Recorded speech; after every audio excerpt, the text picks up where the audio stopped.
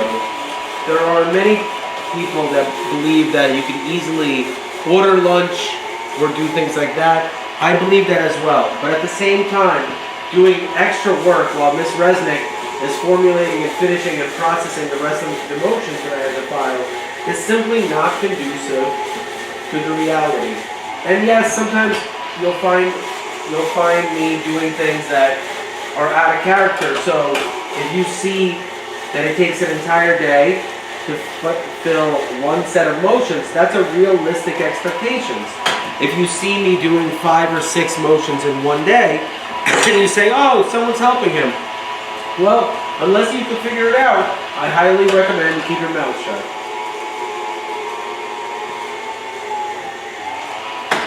Alright, so here we have a bunch of things that have happened here. Alright, we need to get our trusty Jordan Glass songs out. Get these out. This is not working the way we had hoped. This is why we got something stuck in here. Alright, now we fixed that. Let's see if our issue is a matter of texture. And we'll find out in a second. For every issue, there's always a logical solution if you have a brain that's open enough to understand it. And once I read that the record is 6 hours, none of the other records matter, because the motivational speech is truly one of the most important parts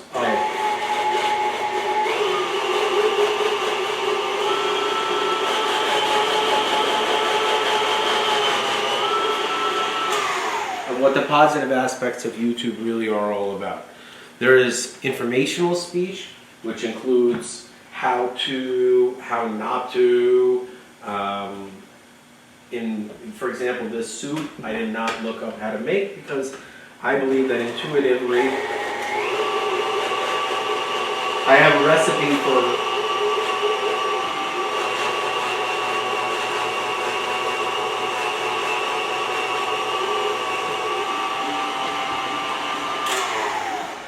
so we got a big bushel over here that's blocking us. Ooh. Need to get rid of some of the stuff here.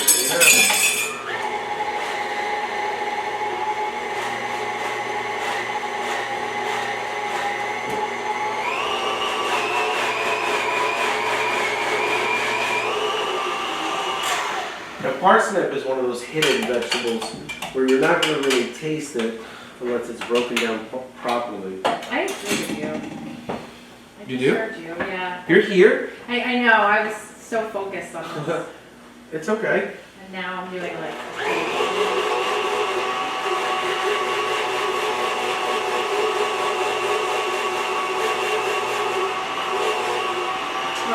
So now these carrots, I'm going to break down and I'm going to put into the base that I'm going to be liquefying. And I am. I'm going to use a blender. I see that I'm not going to get the consistency.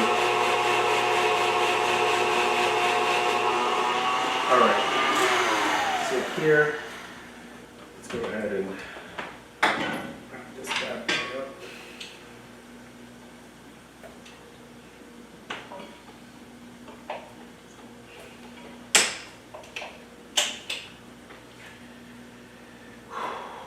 Wow, I'm stuck in here. Okay. Still stuck. Good.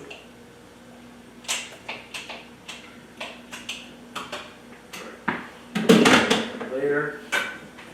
Let's go ahead and put this right in here.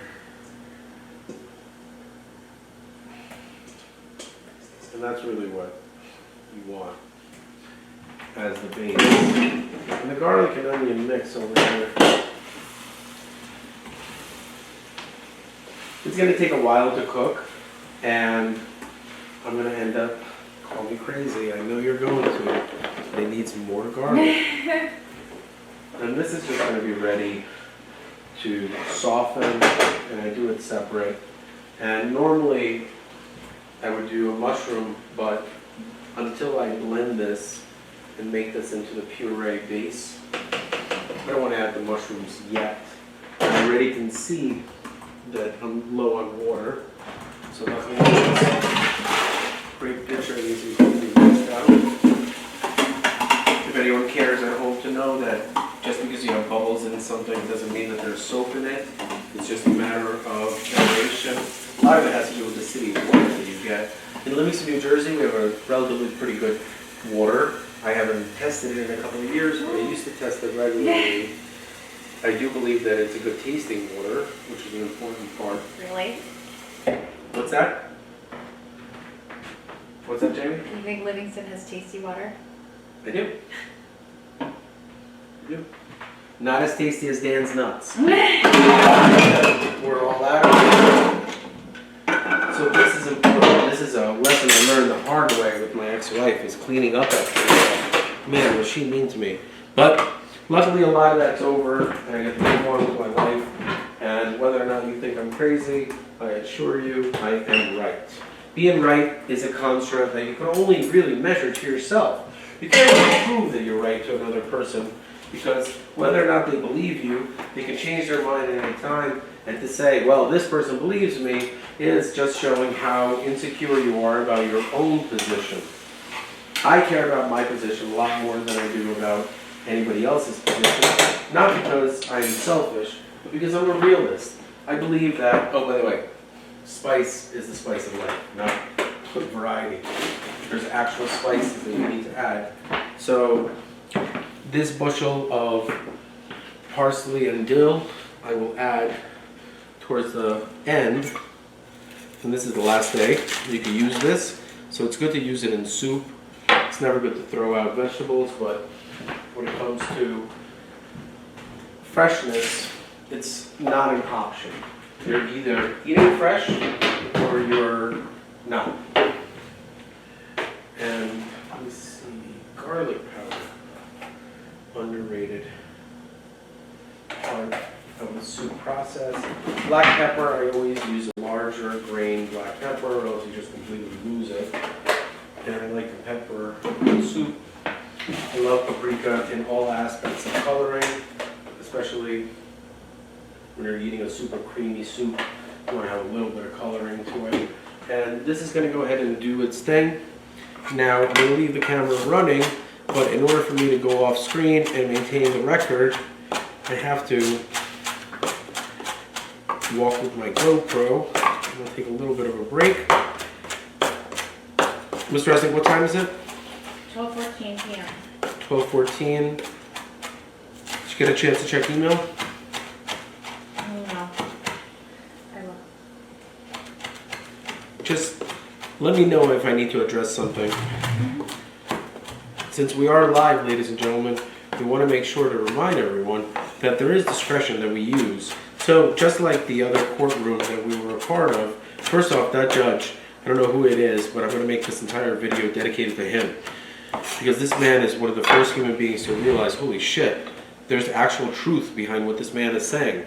Not only have I held a lot of it back, because I still don't want my wife to get into the kind of trouble that I think she will get into once she's indicted by a grand jury.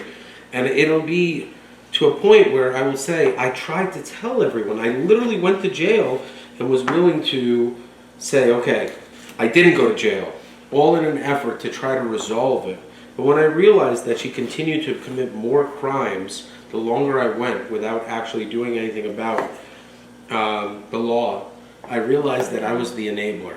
It was my fault that I didn't step forward and say, hey, this is super illegal. I want no added benefit to what's about to happen. But if you're a judge who has decided, now the municipal matter that this judge is dealing with, the reason why he said this is because the 45 days passed and they acknowledged it. And that's a very important part, that so many people continuously give up on the U.S. government because they do not get what they want. They say to themselves, well, I tried this, it's a conspiracy against me. Well, this entire channel is to show that this is what happens when you don't give up, when you're resilient, when you use all the forces that everyone thinks that are designed to hurt you. Wow, the onions and the garlic look really, really good.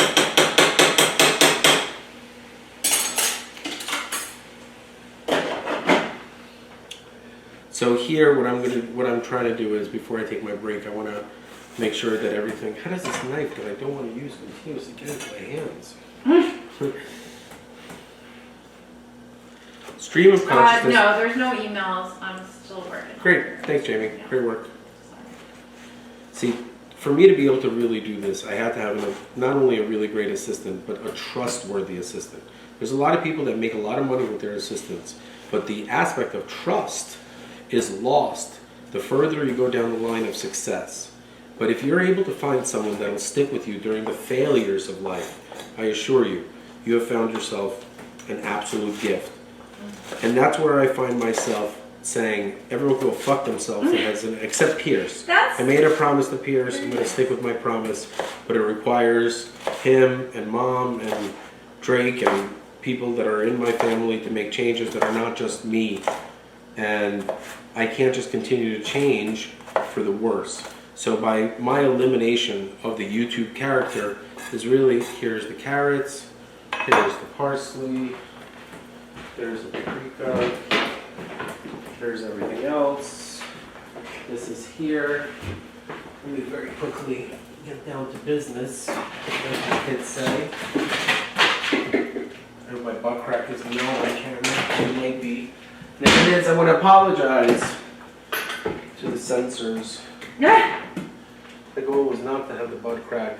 And like I said, people have a hard time with everything I do, that even if I show an entire day of me working. Well, I think that you and I both spend a lot of time defending our stuff. I have no idea how I did this without spilling.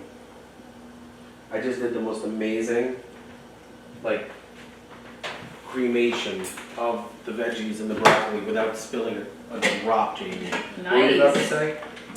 I said, you both spend a lot of time defending yourself. Oh, I your spend it. actions. That's a very good point. It's really something I notice is that it's sometimes it's, it takes the first 30 minutes of you filming and of you just kind of defending your actions, your words. Well, I guess this is the best way, and this is the only way to film me working. Yeah. Until these legal issues are resolved, because we've gotten to a point where all I do is continuously defend myself against matters that I shouldn't have to defend myself, and any other person would never have to face the scrutiny that I have to face. Yeah, not only that, you like defending yourself as a father and as a human, not just as defending yourself for like work stuff. Yeah, you're right. I did some of the most it's amazing bullshit. things you can imagine. You're absolutely right. And it's really frustrating because, like, I personally have spent my whole life defending myself because of just people who are just not nice. And I think that it takes away from the real work that you do and the importance of it, because people are just calling bullshit on it or saying... I'm going to leave this up while I take a break. Sure. Okay. And so you can talk Alright. and say what you really want to say instead of me interrupting. Oh, okay. I just think that we spend a whole lot of time defending ourselves and our actions and our work, and people are really judgmental about the work that we do, even though either they don't understand it, they don't know it, or they misunderstand it. We spend so much time defending ourselves as parents when we've done nothing wrong and there's no reason for us to have to defend ourselves as parents when the people going against us have vendettas against us as adults. Like, and they're willing to hurt our children. Right. So we're not willing to hurt children. No, and that's the whole point. I think that there's like a fine line between we're not willing to hurt kids. That's the difference between me, you, Jared, and Mel. Well, I think that there's a fine line between people who would do something like they did, and there's the people who wouldn't, no matter what. And I would never. I would never either. I never have, never would, never, I never, couldn't even never. imagine what You know, their like, thought process is and how jealous never they are have I of us withheld the to children hurt or the, used the them. kids. Never. To hurt the kids. Never, never, never. I've never done it. It's an incredible thing. It is. And it's amazing to me that someone can just throw accusations at someone in a certification and the judge is like, okay, no problem, this is the story. But regardless, I think that us always having to defend ourselves causes a lot of distraction from the work and what's really going on and the amazing and exceptional things that we do, including the fact that we can do all this work, cook, you teach and lessons, you show people how to live, things to do, and instead of kindness or listening or understanding any of our point of view, they just completely shit on us and call us pieces of shit. And it's frustrating because You are a piece of shit. I feel like I defend my job, and the fact that I'm happy, passionate, and like it is just not acceptable to people. The fact that I found something that I believe is my life's work and I love to do, no one other than my son has ever really sat down and asked me what I do, what goes into it, who is Dan Reeses, what goes into our days, what goes into our life, how or why are we friends, things like that. And instead it's just throwing shit at us and seeing what sticks. And it's very frustrating because I am very proud of my job and the work that we've done together. I don't think that anyone understands that the last almost 7 years, it's been like going through grad school, law school, film school, art school, movie, you name it. I've done it all, and I've learned so much. And I just think that it's really small-minded of people to judge me when they have no reason to, instead of being my friend or inquiring or asking about it or just not engaging. And I think one of the real telltale signs of that was the fact that people just automatically chose to discard me as a daughter, a friend, anything, and instead have chosen to just be this kind of talk behind my back voyeur, manipulating my children into thinking things that aren't true. And I don't have any desire to sit on here and talk about people's names or bash them. I'm just talking about how I feel and how I believe that the greatest pain of my life is the fact that the people closest to me and to Dan, took our greatest vulnerability and used it as a weapon against us to hurt us as people and to hurt our children. And I think that's why I get emotional and uncomfortable on cameras, because it really hurt me. And I have a lot of anger, I guess, about what's going on and how I was hurt by the people I was hurt by. And that's the big difference between them and me, is that I just would never take someone in as a friend or a companion or something and then have them open up, be vulnerable, listen to the things that they say, and then when I'm uncomfortable, I decide, all right, I'm going to take your greatest vulnerability, your greatest weakness, your greatest something that I've artificially put into your life, and now I'm either going to take it away or use it to manipulate you.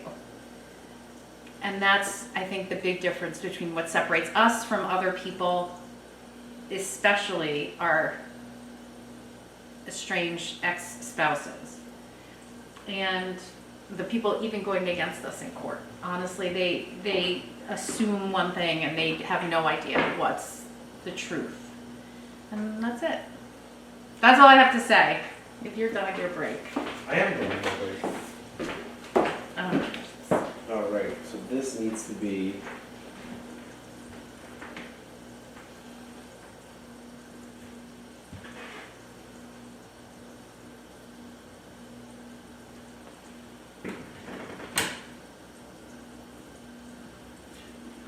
I think it was very well said.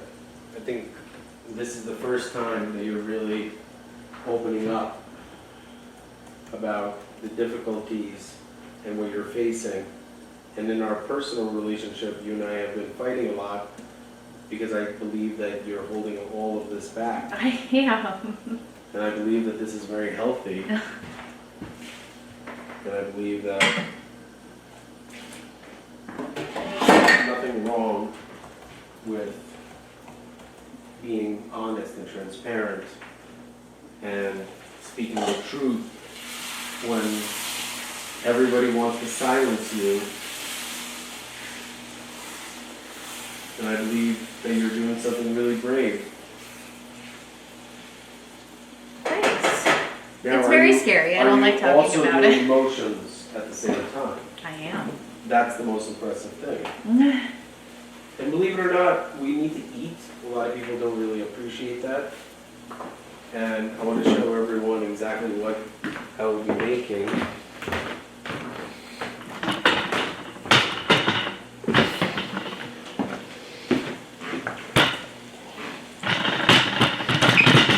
This is as far as you can go. Sorry. What I do is I caramelize the onions and everything, and to caramelize you really need to add a little bit of sugar, no matter how much people deny it, but the caramelization process brings out the best parts of the flavor, especially when you're dealing with red onions. Can I ask you a question? Yeah. Is there a reason why you felt it necessary to do not just the motion but the expanded motion when they're almost identical? No, that's just for you to make a final decision on as my editor. I did not. See right here? Most people would just throw this into the onion, into the soup, but to caramelize it and to bring all the flavor out. Now here, what you see is the oven that's ready. I'm going to go ahead and very quickly show you that. It's okay, it's better be down there. To show you that I've been making my own cookies, and it's one of those things where I cannot stop working. No matter what I do, I always have to be working. Will you add some more chocolate chips to that? I could throw them on top. Okay. I can. I would have to get a bowl of chocolate chips, and then I would make balls, and I'm gonna wear gloves while I do that.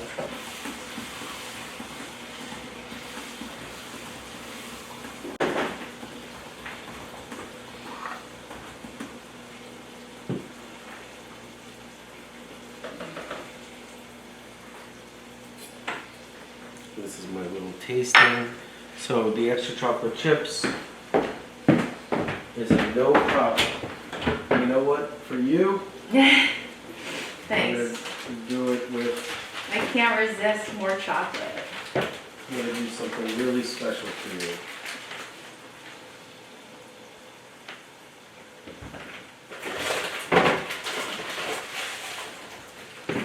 I know you like the dark chocolate chips. So what we have here is almond flour, white sugar. And we're gonna make it really special. So we want to take the almond flour.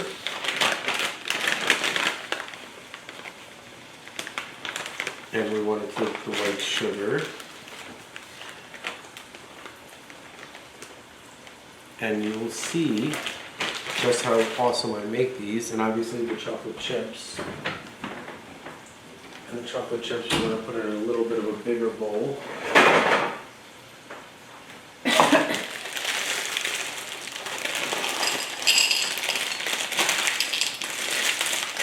And we make a batch of dark chocolate ones.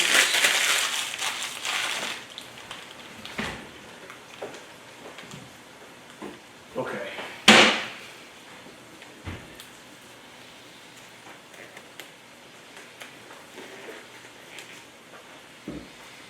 Let's see.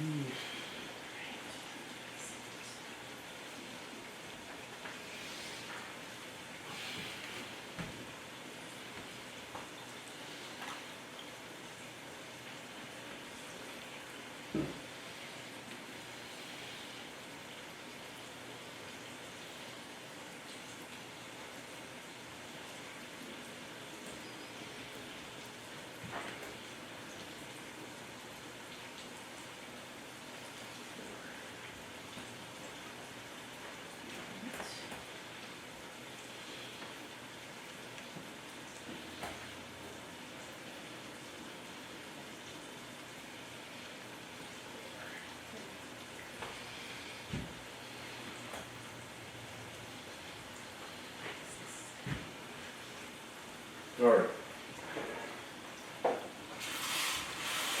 So you want to lower the heat now. So this is just going to stir and simmer. And it's basically two soups. Because what I'm going to do is I'm going to combine the ingredients in a smaller batch. But let's go ahead and give Miss Resnick exactly what she has asked for.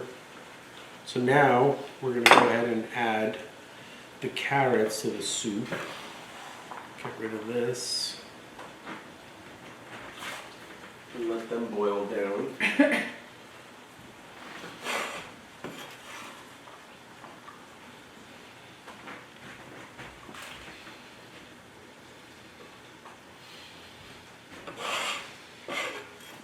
And one of the reasons why I realized that storing cream soups, it's better to have the cream when you are finished making the soup because it lasts a lot longer and it is a lot more appealing, especially because you can experiment with the quantities of cream and you never want to make it too yucky. I hope that makes sense.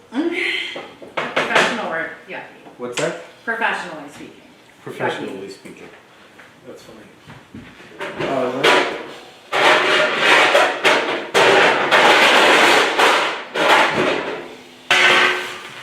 Let's go ahead and get a tray. Let's make sure that we are really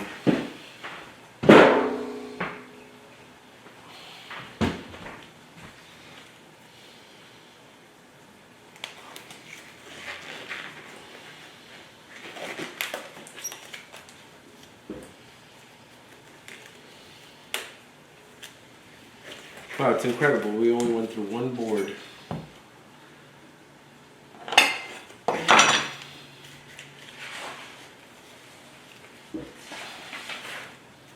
So what we want to do is Oh, it smells good. What is chocolate that? chips. That doesn't smell Really, good. Are you frying something? I'm making the onions, garlic Oh, separate.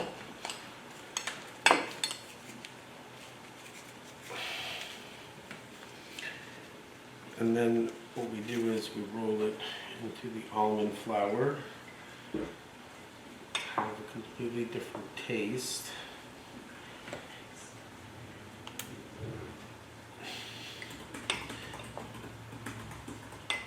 And then we flatten it.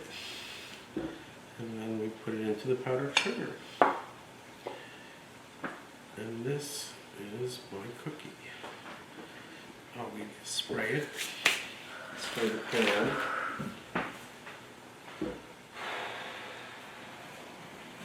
Do you know where the spray is?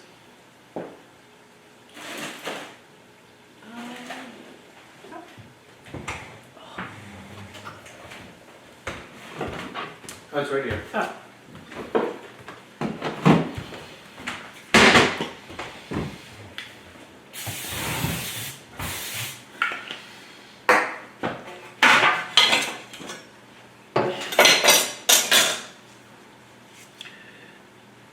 wife is, well, ex-wife, whatever. She's amazing at making cookies, and she taught me a lot about it. And this is going to be a giant, massive, beautiful. You don't want to make too much because it's just myself and Miss Resnick, so you could even make these in smaller ones. See what they would taste like. Acid chocolate chips. You know, just re-roll them all together. Mix it all in. Then you have your almond flour. Mix it all together. And then we do the flattening. And then we do the powdered sugar. Let's see how this is going to turn out. This is the second one. And we're all going to make a few of them. You know, you don't want to have too many. And we have this perfect amount of chocolate chips just for what we need. Okay.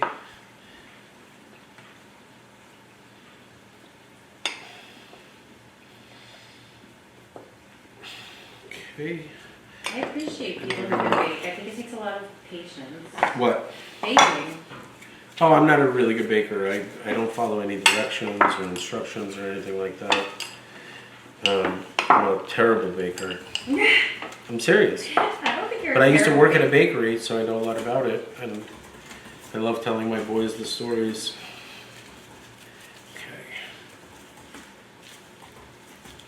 Okay. Okay. Let's flatten it even before it goes in. Now, a good cookie dough should melt on its own, especially the synthetic ones. But the real ones, once they're in the refrigerator, they're not just going to spread on their own, especially if they're done right. I also like the shortbread consistency a lot more than the traditional American chocolate chip. A lot of that has to do with the fact that I love sugar. So the less I have, the better it is. So this is our little experiment. What we want to do is we want to quickly clean this up. Because as you know, I am a mess. I'm accused of being a mess. Jamie's always making fun of me because I'm a mess. It's all true. So this is ready. This is, the soup is essentially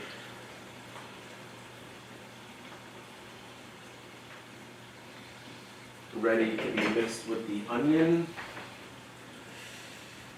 and then the cream gets added last. And I can make them in small batches now that this is done.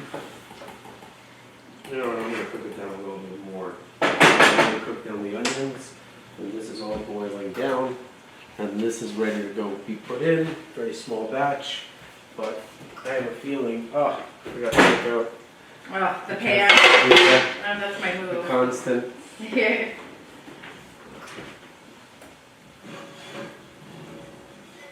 Oof.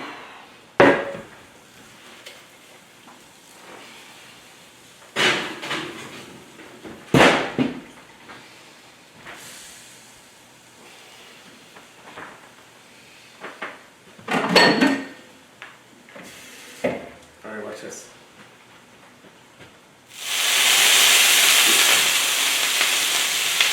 Magic, isn't it?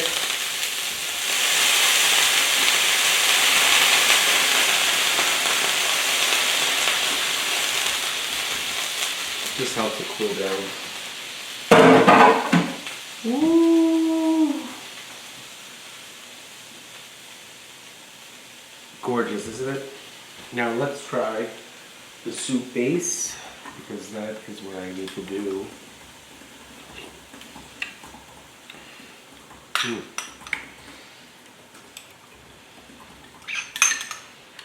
Needs a little something.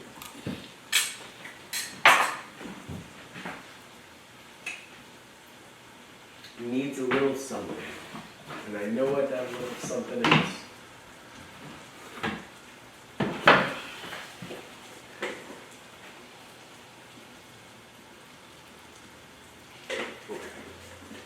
Now Now it should be perfect. We'll do like a Salt Bay just for you guys. Right here. Cool. So this is going on right here. Jamie, could you kindly set an alarm for 10 minutes? Yeah.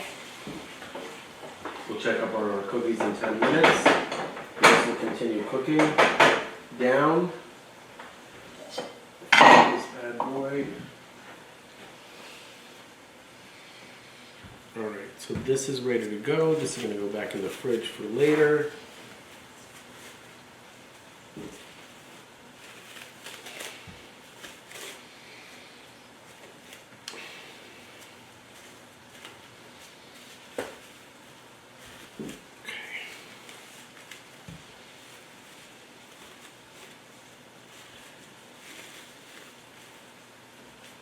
Excellent. So this is ready to be put away. This can be thrown in here so we don't forget about it. This can be put away. This I don't think was even used. This can be put away. This is all garbage. This is done.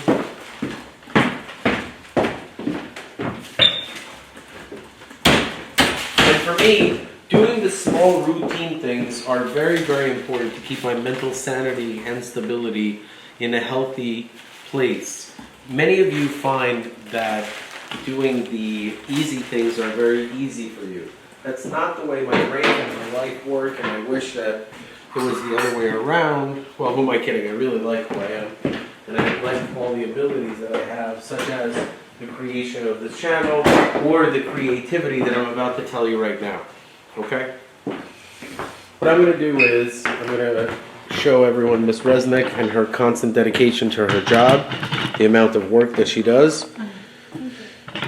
while I gather my thoughts and tell you about the goat. Sounds interesting, right? Wait till you hear the idea and the truth.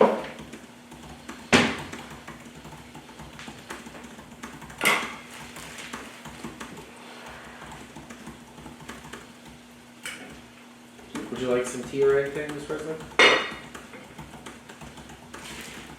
I'd love some tea, thanks. Alright, cool.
I didn't realize that I was here alone.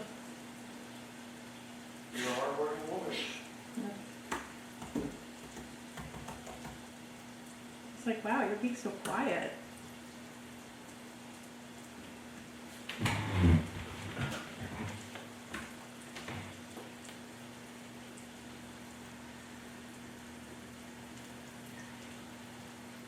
No emails.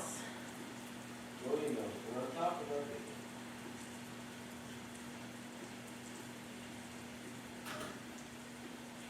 Okay, now I think we are ready.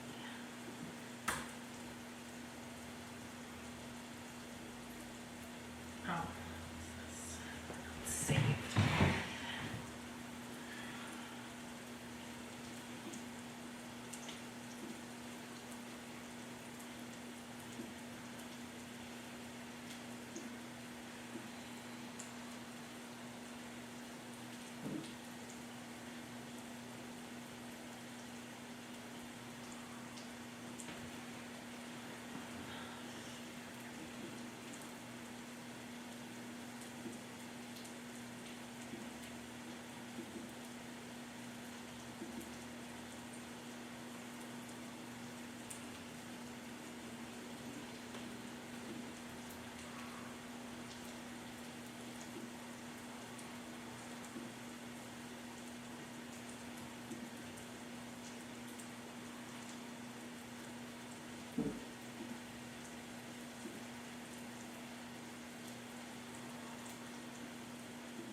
Aha, here we go.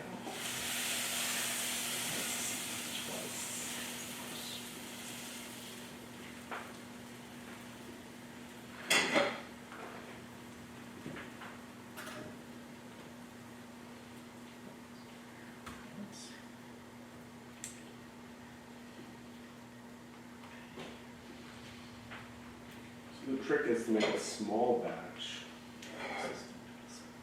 of soup.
Jamie, Yeah.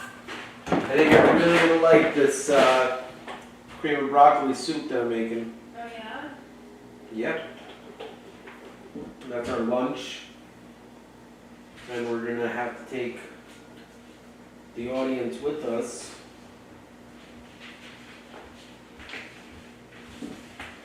What?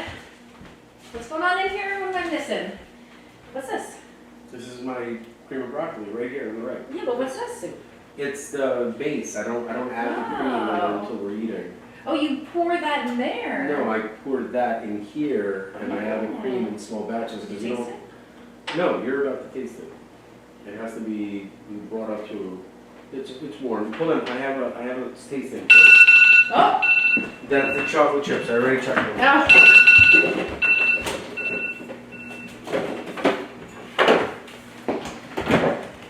Okay. So, we'll let you taste it.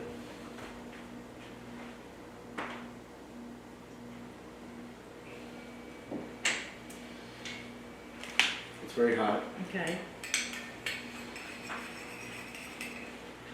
Oh, the camera's not. The camera is not watching you taste it, no. Mmm.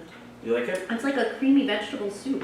It's a cream of broccoli, but like I said, I like that you add more vegetables. yeah, you gotta have a lot of vegetables in a cream of broccoli soup. I think Yeah. that the plainness of the broccoli, I would even add corn if you wanted to. Yeah, you should.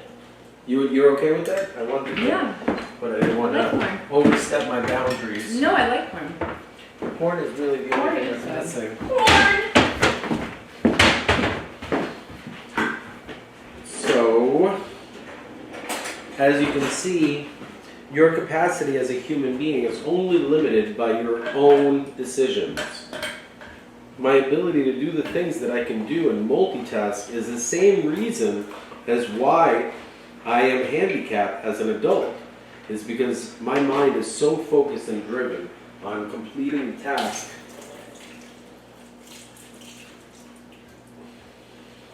that I will never stop until I am done. What were you talking about? I missed. You'll never stop what? My handicap as an adult is the same reason as why I'm able to work, cook, do all these things all at the same time. Yeah. That's all I was saying. Well, it's amazing to me because you and I will be talking, and you'll be talking about something like what?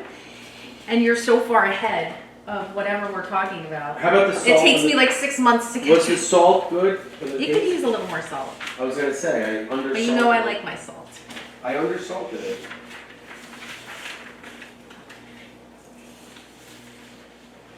You always want to undersalt soup. You always add salt. And I also don't like the roux. I don't like it when it's too heavy. Yeah. I don't like too much butter.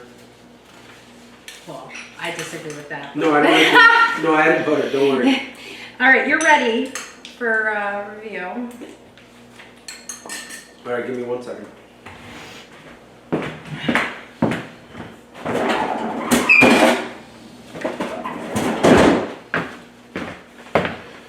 So as everyone can see, I create all of my own motions, but I require.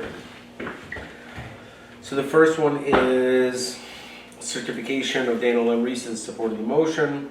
The second one, flower on me. This is the certification, this is the motion, notice of motion, proposed to order, and your notice of appeal. Excellent. And the only thing that has to do is the certification of service. Excellent, excellent, excellent, excellent.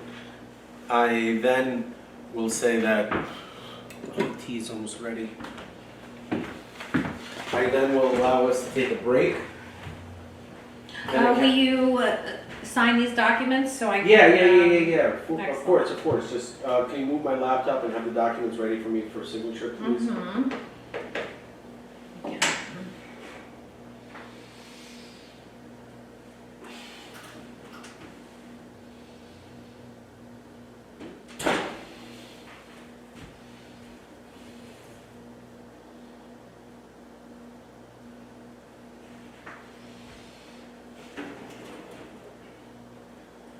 Just 1 second.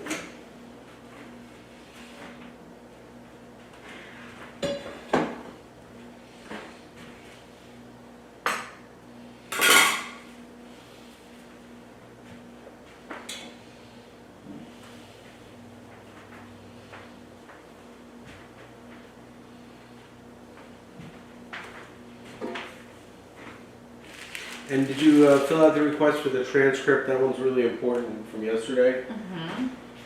It was sent in.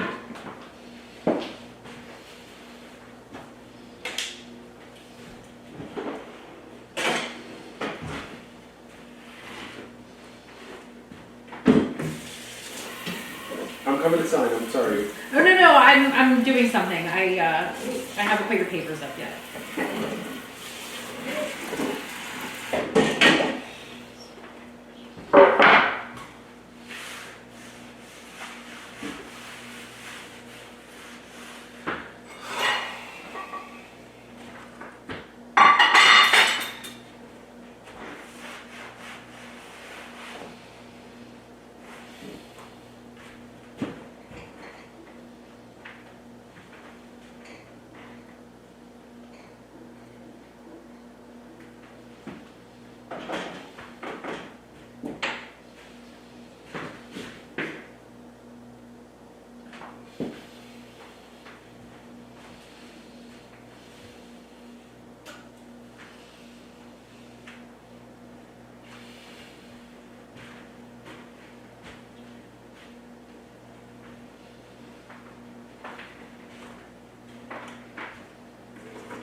All right, let's go ahead and shift focus a little bit. Please remember, we have not stopped filming in the entire segment. So this whole thing has been one continuous motivational speech and the truth about what it's like to work in this type of environment. Not that it's bad. It's not like Jamie sexually harasses me every day, but it is extremely stressful when you're looking at millions of dollars of penalties if you don't do what you really should be awarded, which is protection under the law. As I've said countless times, that my litigation stems from criminal activity that I'm the subject of, that law enforcement simply abandoned their role in what they had to do, primarily because of this YouTube channel. This YouTube channel has created so much envy, misunderstanding, and general unbridled enthusiasm.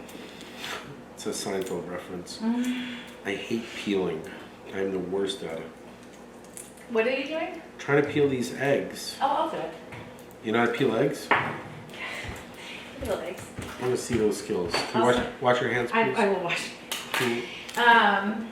From those legal briefs. Oh, the dirtiness. I was able to peel like 3/4 of an egg. I lost a big chunk of the egg in the peeling process.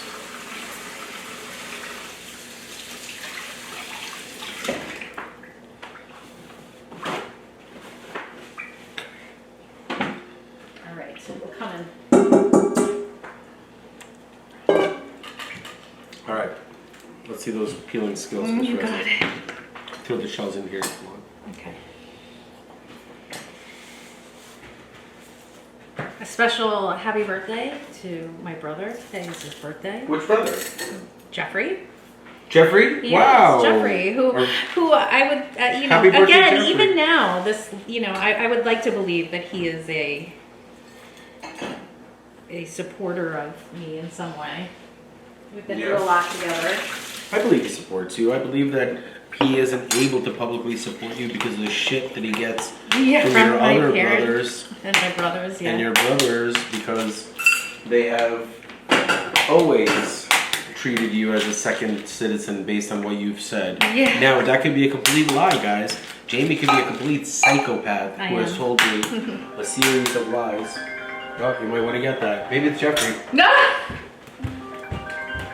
I got a call coming in too. Oh, it's you. It's your computer. Yeah, it was a FaceTime. I'm not picking it up. Oh. I don't know what it is. So, I no, do- my brothers, and I grew up very close with my brothers. They took care of them. Jeffrey and I had a great relationship. And, you met my brothers, except for the one, I think. I don't think you ever met the middle one.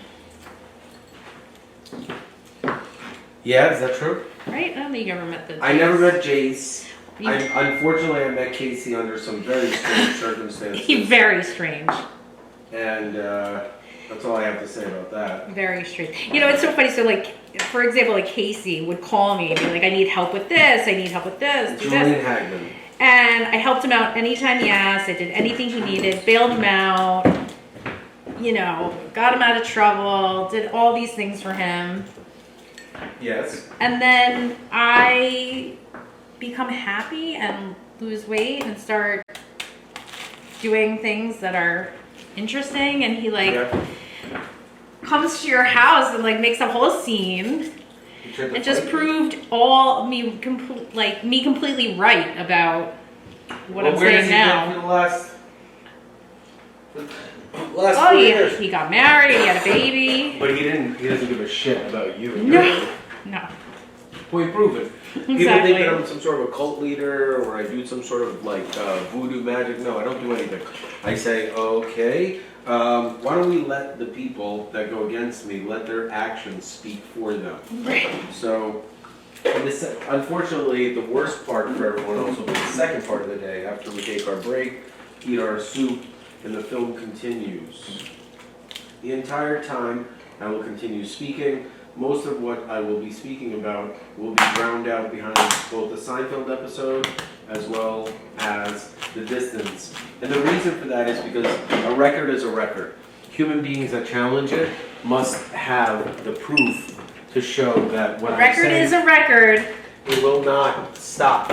But there's a lot of content that I don't want to show unless I'm being challenged. I don't believe that I'll be challenged because why would I have all of this devices and everything only to make myself look like an idiot?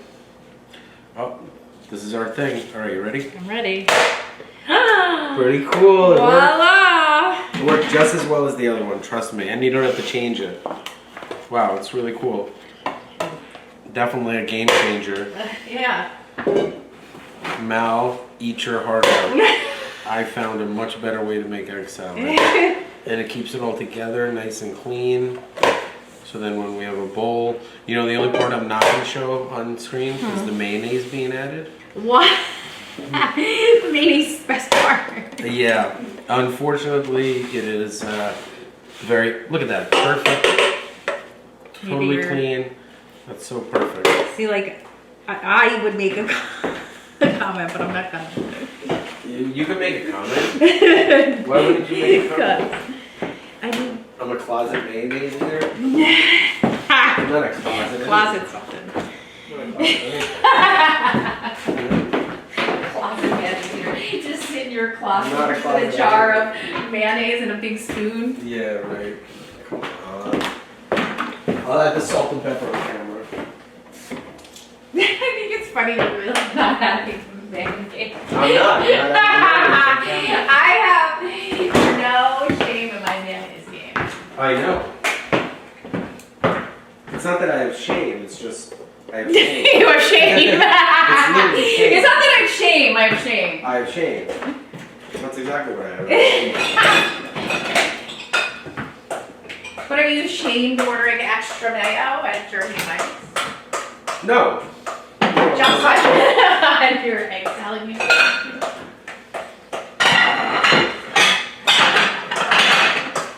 Growing up, I was not a fan of egg salad. It was a later in life. You have a childhood that is so fascinating. The stories that you tell me and the way you say them are so normal. Like the no sugar cereal. My mom was banging a guy while we were playing laser tag. It was one of the No, best. that's a different story. It's all the same fucking story. But you know what's funny? Everyone in my family will know what you're talking about. Exactly. The best part about this whole thing is not only is it all true, it really revolves around this like horribly traumatic series of memories that are interspersed between. Well, you know, my dad used to take me to the car wash on Sundays, and that was fun. And do gambling with his numbers or whatever.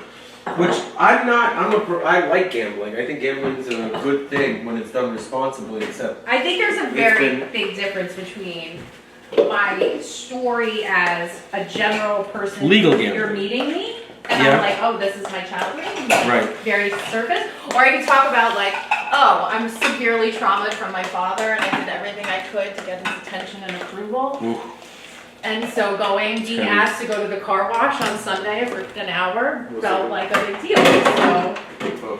you know, there's a big difference in that other than, oh, every Sunday Right. we went It was and a rare had, you know thing. what I'm saying? It was very different. The question is, are we eating in private or are we eating on camera? Probably eating private, right? We have the ability. Yeah. We have the camera that's going to continue doing the work to show. I mean, we don't stop just because we eat. We No, of course mostly not. just- Except there's so much stuff that we have to discuss that's not just off camera, but we want to make sure that the discretion. Let's go ahead. We'll show everyone me signing. I'll walk around. And then we'll shut the studio down and keep going. We'll shut what? Shut the lights down Oh, that's a good idea. for a lunch break. And everyone can take a lunch break.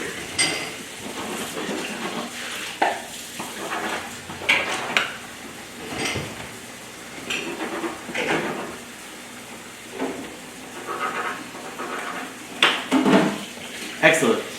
Great job. And I'm not even remotely tired. I'm gonna shatter this record. So, this is done. Thank you. For the record to continue, I need to, in sequence, take the next piece, and this goes with me, as you know.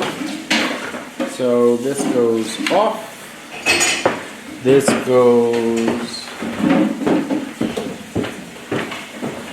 This is part of the record of the longest motivational speech on the internet, and mine is actually far more impressive, especially when you see the second part. The second part is what I'm excited for.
Are you done with this mixer?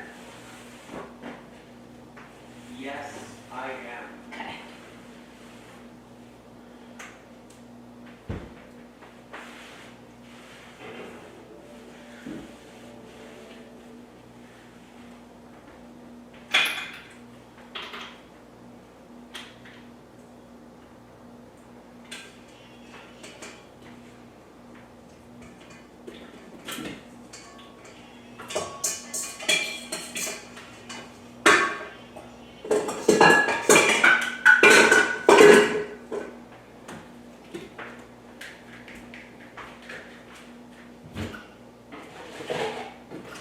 Oh my god, the cookies are burnt. Oh my god, that's amazing. Take them out. Oh, I. Are they burnt? Oh, yeah, they're hockey pucks. Wow. Hockey pucks. Wow. I can't believe I forgot about that. We'll try again. Of course.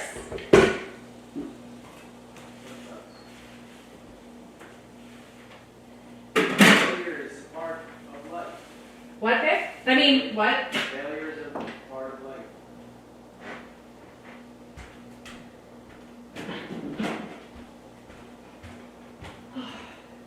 Oh. And now it just got smoky after I opened the oven. I didn't even notice it when I was sitting here doing the dishes. All right.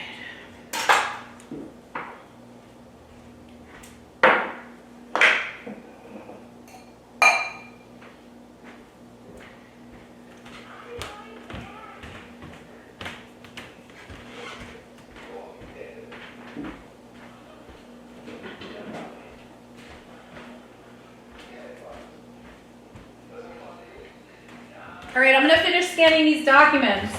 Yeah, go ahead. I'll be right there.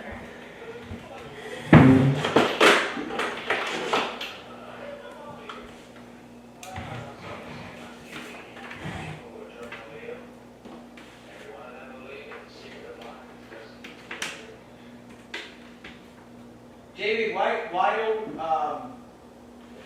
don't we get the break out of the way so that I can continue working while you're scanning?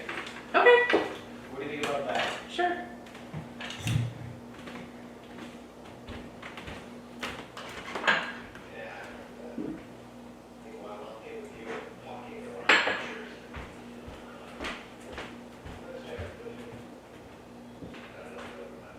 All right. Great job today. No, I know. Great. Oh, really? Gee, what? It just so happens that I did pour water out. I had a bottle of very tepid water, and I poured it out. And I can see how you made a mistake. Because pouring water out sounds very much like a person urinating. And, you know, when you think about it, it's really kind of amusing to get a mistake like that. That's all of it. And now Keith's gone. I'm sure he's looking for the car. 5 minutes, that's all. I just want to find it. Okay, Well, why? Why can't you do Is it? this filming? okay, Yeah. See, that's the reason you can't. You just don't want it. that's right. But why? Why don't you want it? I don't know.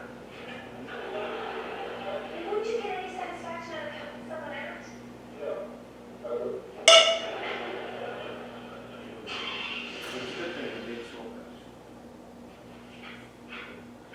All right. All right. I want to apologize. I was right. I said crazy things. I obviously offended you. I insulted your intelligence. Here are my Tyson, the water bottle. I made all that up. And now, I'm going to tell you the truth. Today, my parents are celebrating their 50th, well, they're 47. Coming ahead. 3 years. You spend meeting keeping together. They're meeting in front of my building at 6:15. What I haven't told you, or anyone else for that matter, is that my father's been in a rich Chinese prison for the past 14 years. The guy had a fat finish. Inspector never dated a woman under 250 pounds. Really? What did he do with all that fat? Does he just jump up and down on it? Does he gouge you like Kevin Kowalski? I was just. He's a wrestler. You know, he would get down on his knees, and he would grab hold of someone's stomach and just squeeze it until it gave up. Hey, I have to go to the bathroom. Watching his film. But here, you and Jerry. Okay. I'm gonna go down this road.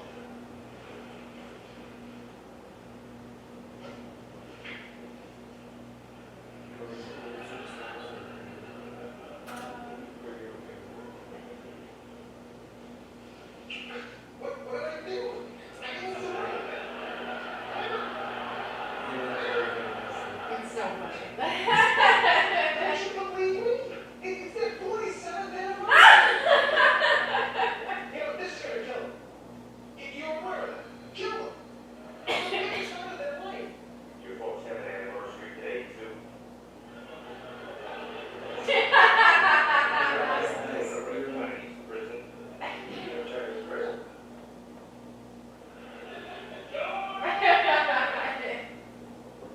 Extravagant lies.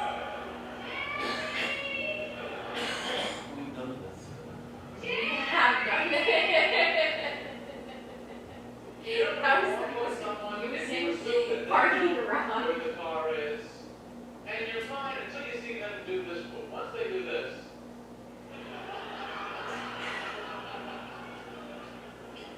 when they look back from where they came from, now you're in bad shape. Now nobody that knows where they're going does that.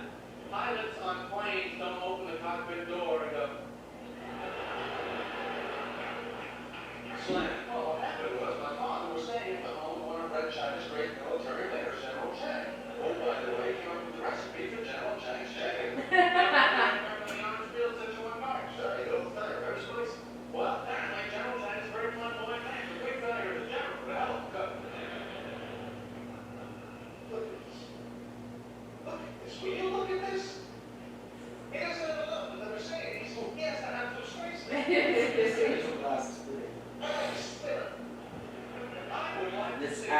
happened. I actually saw this. Control it to let her forget. What's the case? Someone's got to stop him. It's against the law. What? Certainly should.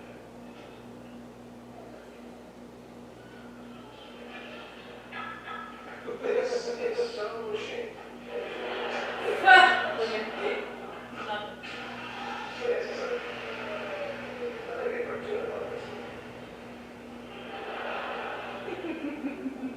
Jerry! Where have you been? I was arrested for urinating. It's very serious. Your mics are test. No, but it's not looking good. We can't find your car. Please, just drive us around the parking lot to find your car. My fish are dying. Sorry, kids. I can see not caring what happens to us. We're human, but what about the fish? The fish. Sorry. That's right, go. Go to your dumbbells. Go around your pets and your laps. We're all really impressed. Those tank tops. Shut up. Don't worry. Back to Kate. I love it when Lane gets fresh. Hey, Whisper. I don't know. I find it with you. See, I knew this was gonna happen. Look at it. Oh, my that's it. All right, do we look over there? We check that It side? came in over We there. didn't come in over there. George, you represent like LLG and Jade arrival of the 90s. Williams and I can't find it. I'm drunk on everything.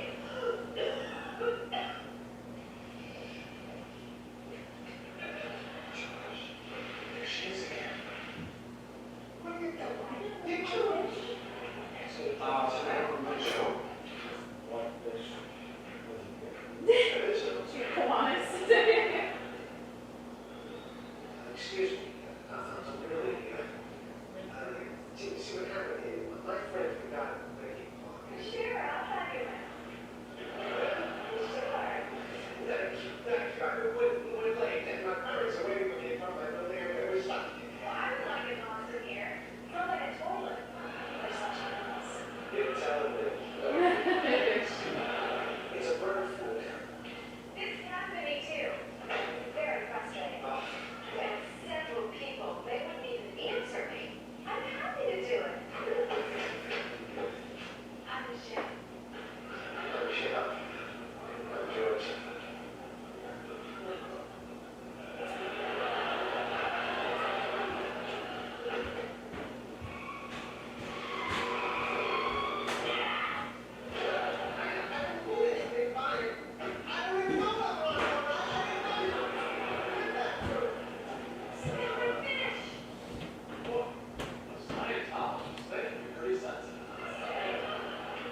What is it?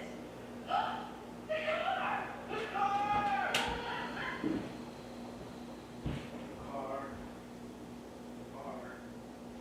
Car. 1:22, we're making break time. We have until 2 o'clock until the break is over. Are you talking to me? Yes, sir. Until 2 o'clock until the break is over. Okay.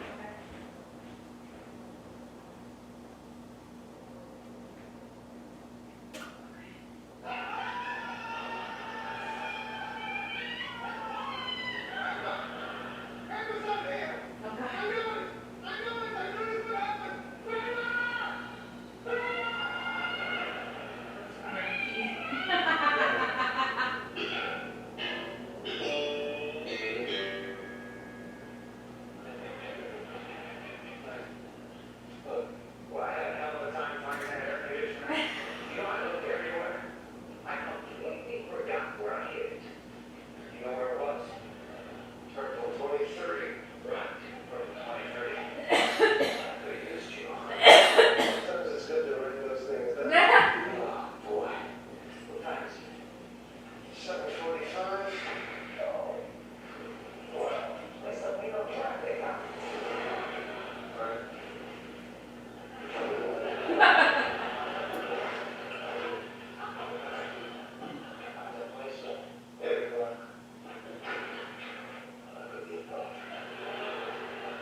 Your mother's a whore. I know where I park. Yeah, I know where.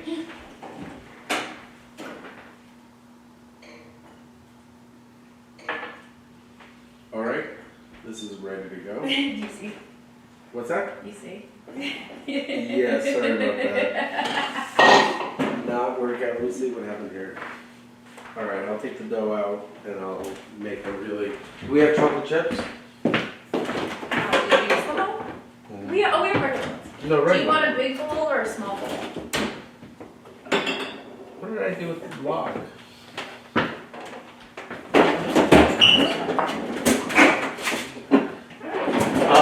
I would like a small bowl. Thank you for asking. Sure.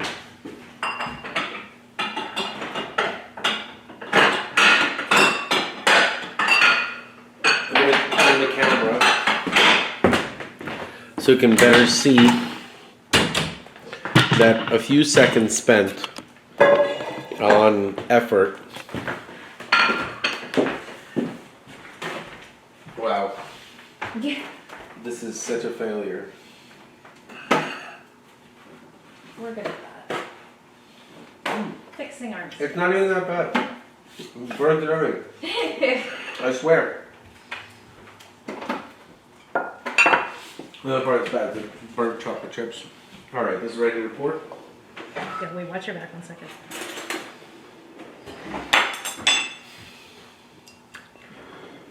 I'm gonna wrap up the egg salad and have it later. Yeah, Or- it should be cold anyway.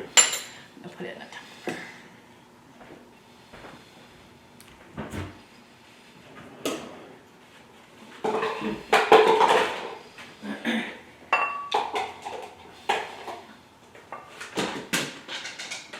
I know I like sing your praises about the silliest things, but the You sing my Chinese chicken container, soup containers. Oh. Is it game changer for It's you? just changed my life. Yeah. I've always tried to Changed my express- life. I can't believe I ever threw one away. I really yeah, I can't. never understood. Mallory always threw them away. Like, I and can't was believe like- I would I was ever. like, all jars, everything is so reusable. And they're stackable. They're like the best. Endless storage Yeah. capacity. Anyway, once again, Thanks, that, I appreciate and the audience can't see, but this great rug. The rug really ties the room together. Well, it's not even tying the room together. It's from the Big we Lebowski. we spend so much time on this surface. Yes. My father-in-law was the first one that was really big on soft. Would you put up a sign that says lunch break Oh my God, we should. while the camera's on? Wait. Are you gonna print one out? I'm gonna. And just put That's it a on the back really of the good laptop? idea. Yeah. All you have to do is tape it on the back of the That's a laptop. great idea.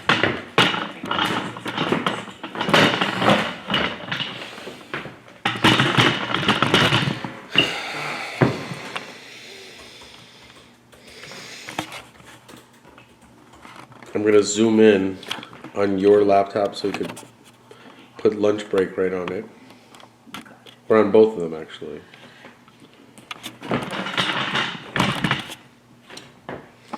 You just have to face the camera, face the laptops towards the camera, and move.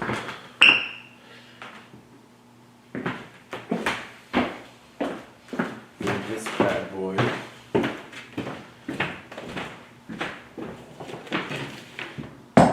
This is charged, this is ready.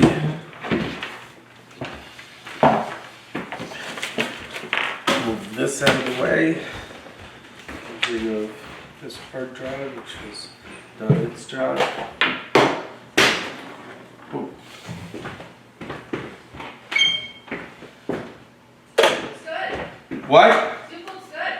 Thanks. The taste is really what I'm going for on that one, but Well, I will report back on that.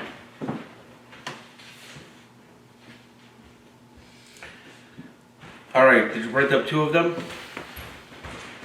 Cool. Excellent.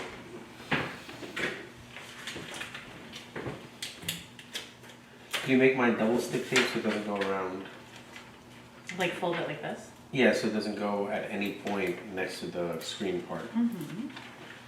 Thanks.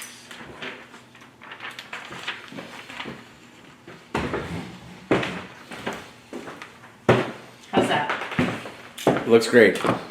It's perfect. Just move the wires so that the sign is down. Nice. All right, cool. Good? Yeah. Let's not spend more than half an hour. We still have an entire day's worth of work. Do you need tea or anything? Well, I'm good right now. Where's my mug? Me and mug.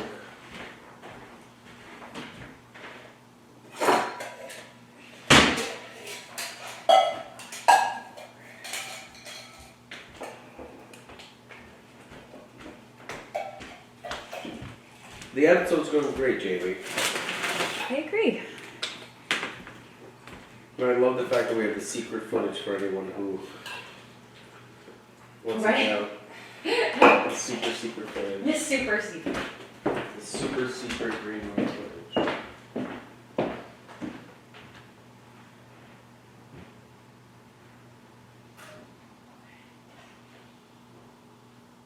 An abusive alcoholic. I know.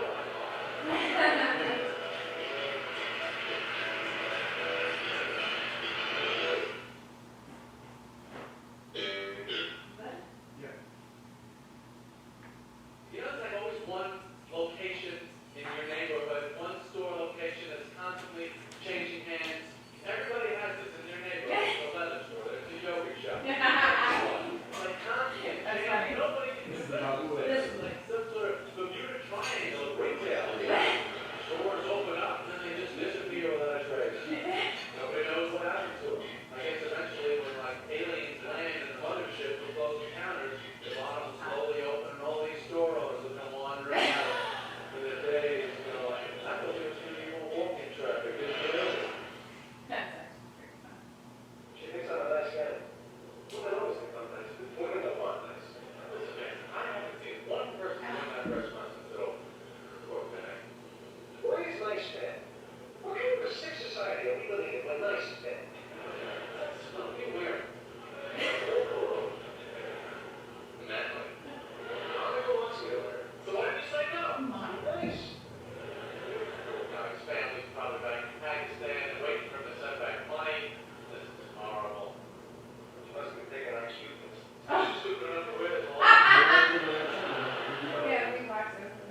Is that anything to her about?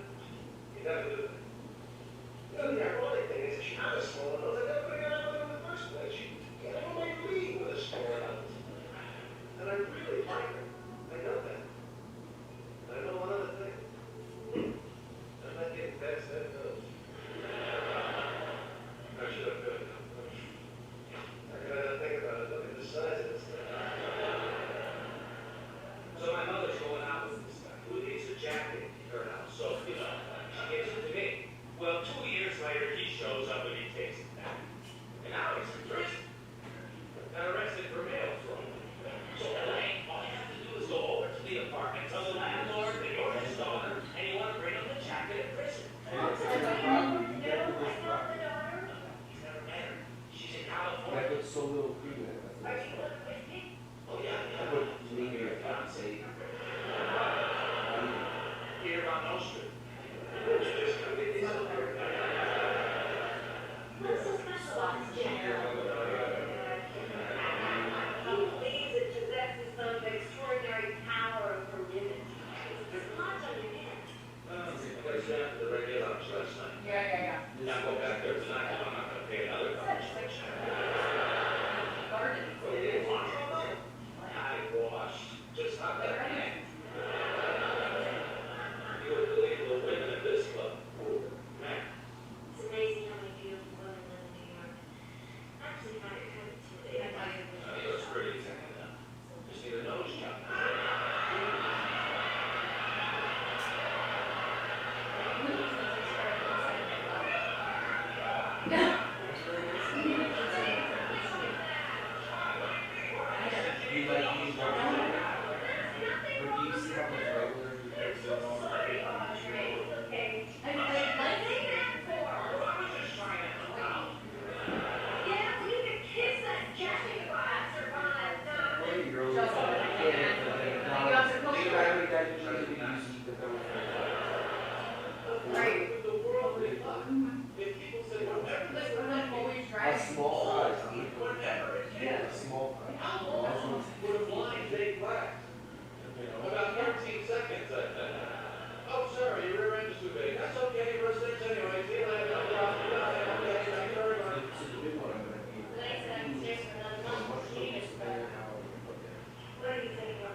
so repulsed by someone mentally and so attracted to them. It's like my brain is facing my penis in a chess game.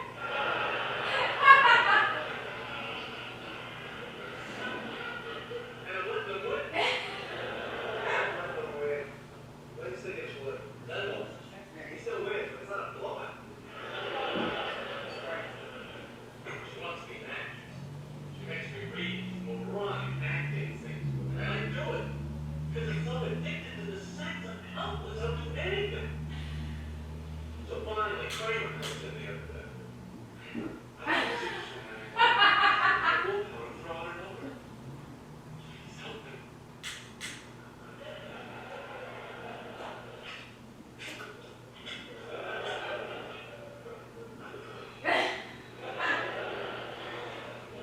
So, I'm never gonna see her again. I'm going cold turkey.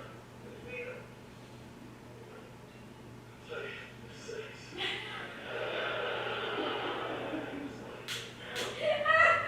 She was just completely uninhibited. It's like going to the bathroom in front of a lot of people and not caring.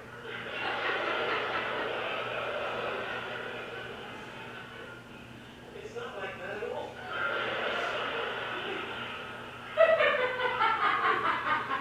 How do you even know the jacket is there? Well, I don't, I'm guessing. Remember, I was the one that encouraged you to do this, you know? Now that you're gonna be a great beauty, you know, it's time to get out of your again. You know, like, give us a different Would be $15 for one of those trainings. Sure you promised you Plus, this? it would be as much different. Should the doctor do it?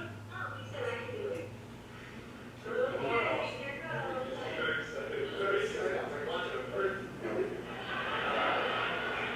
Carrots, onions, tobacco, whatever. It looks good. And you may do it. Wait, you may do it only one. Like limited ingredients.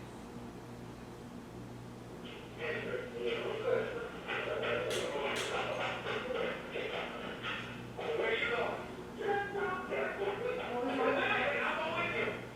Butchered it. And George passed out. Yeah. And the mushroom. Let's salt that thing.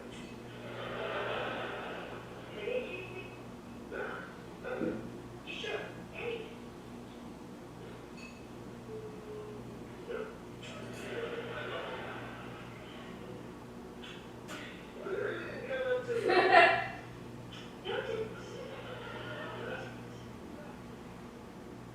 Like old David.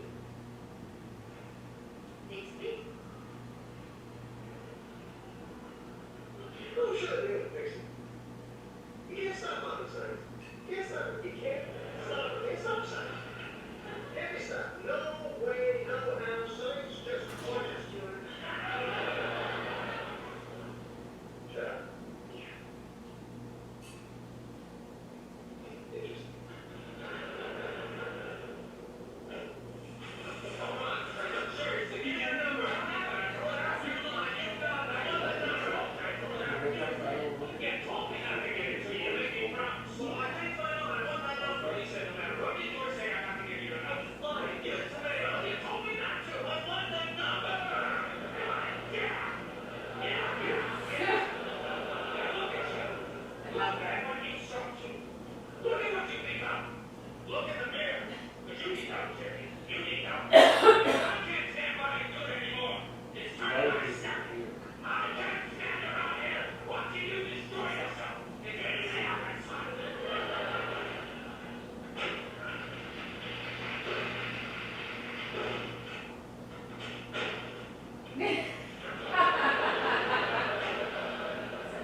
The doctor said that they need to build the lateral wall of the septum over here. Yeah. You see this perinatal sinus cavity? See how it's collapsed? That's what's causing this huge dent.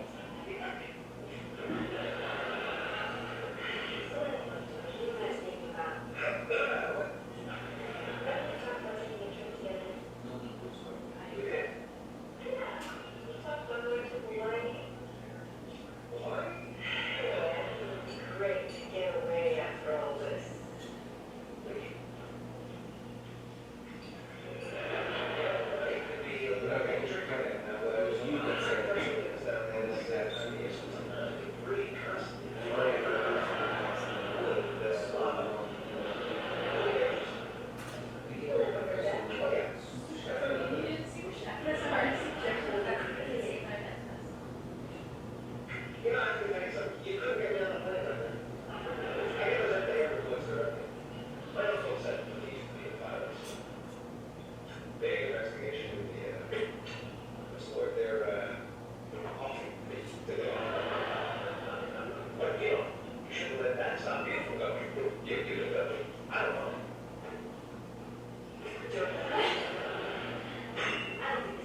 Vandersloot. Vandersloot, not Vandersloot, that's the murderer. Doran Vandersloot was the murderer, not a tennis player. Yeah, wasn't he the murderer that we're all talking about?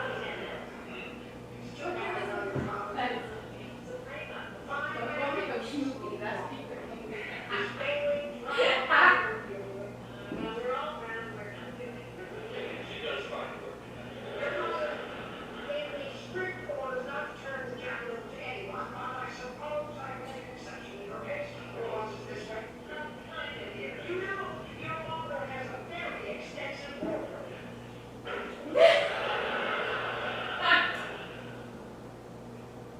Samantha, are you a little tired?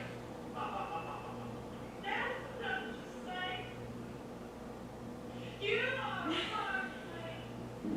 And I am for you.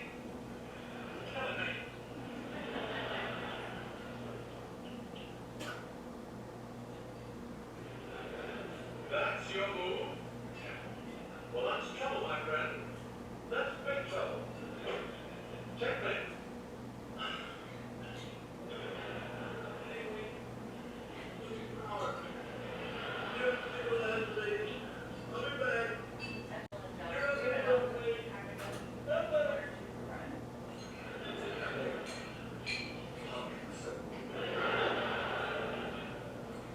Isabel, I don't think this is working. Certainly does have an extensive wardrobe. He's a fine dresser, and I'm sure I don't have to tell you he's quite popular with the ladies. Really? I had no idea. They're crazy about him. There's one in particular came around about 2 years ago. Look at all my you, Professor. Don't think they're lost. Great, that's it. Adam Schreiber. Nasty little woman.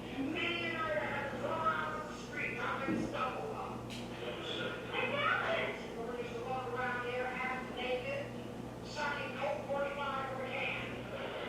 Her big fat stomach hanging out on the meat, holes up to her knees, screaming down the hall. Out at the dead opportunity, Harriet. And bring that box of eggs. So I grabbed the guy by the collar. Yeah, and I yelled at him, Griever, you're killing him. So I assumed the jig was up. Yeah, pretty much. I'm nice.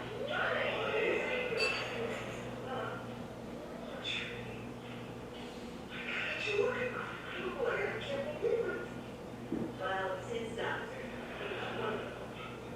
So I see you later tonight. Not you. Check you guys out later. Ready? And what? Yeah. We're off to the reggae lounge.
Let the show begin or continue.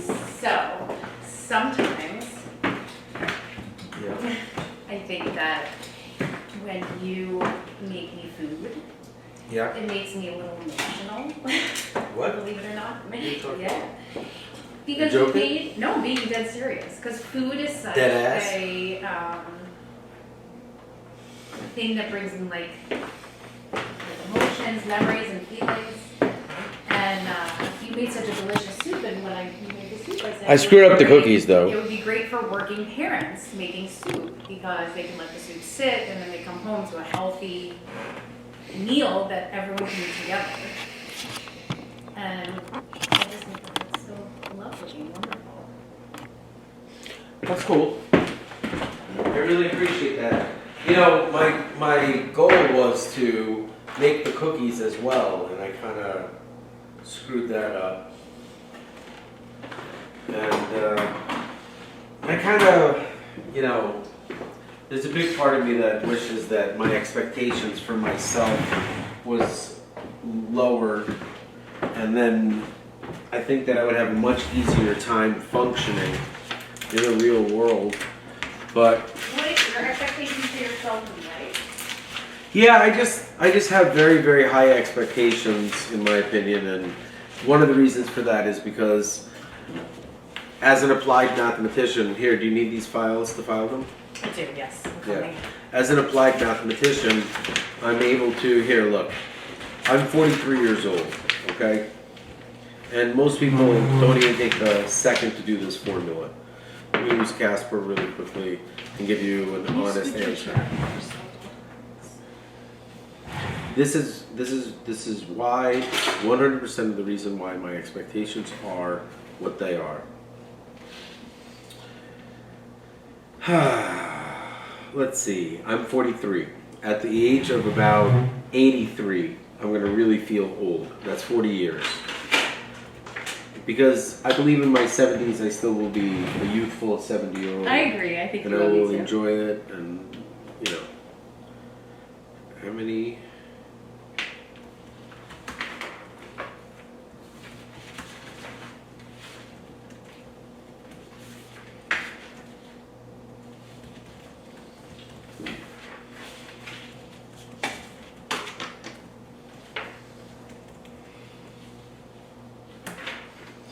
So the question is very simple. How many months are in the 40-year span that I see myself being on this earth and being able to be old enough to enjoy it and young enough to experience it? So let's take a look. And remember, I still have to be healthy. I still have to be all the things that are of a massive variable. Where did the remote go is the question. Remote. Oh, it's right here. Here you go. 40 years. Let's take a look. 480 months. That's 14,000 days. 14,000 days, okay? Let's equate $14,000 and 14,000 days. $14,000 is not a lot of money. 14,000 days, it seems like it's a lot, but when you break it down to the actual months, it's 480 months. So to me, I have spent 25 years with my, at this point it's going to be ex-wife. That's more than half of my entire lifespan that I have left on this earth. And that's a very important factor of why I choose to end the YouTube presence and bring the world of YouTube into my life. And my work, one of the biggest issues is that I'm under so much stress and pressure, and I am not in my work environment which I built, and it causes massive amounts of blockages in my ability to produce. I'm extremely angry about exactly what's been going on. It's wrong on every single level humanly possible. My kids know it's wrong. My kids are mad at me because they have no other way to express that my absence in their life is attributed to some form of action that I did. Obviously, they're being lied to, manipulated, and withheld from the truth of, you know, it would be nice if my wife would say, you know what, boys, I really don't love Dad, and instead of being able to talk to him, I chose to hire lawyers and write some really illegal and untruthful things. And I can't combat that. I don't have the ability to lie back. So for me, not only am I a man of code and honor, I'm a human being that's looking at all this and saying, oh my God, can you imagine what's going to happen when the boys are older and they read about this and see exactly what's going on? And I can't comprehend a world where the children that I raised, the boys that I've seen grow up, and I have never missed a day in their life, would actually grow up to be the kind of people that don't give a shit about their father. And it's painful, it's scary. Your boys always give a shit about you. All right, let's continue on for the work day of exactly what needs to be done. When you're done with that, I think that it's important for you to run an errand, and I'll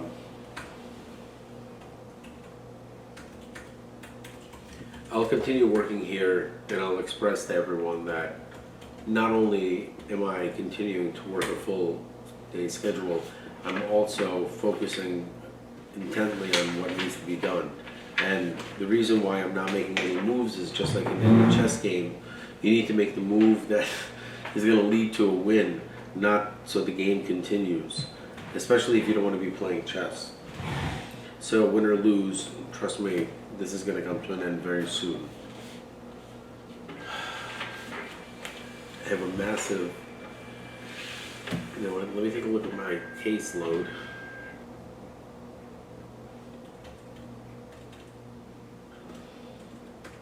And up here on this board, as you can see, are the various cases.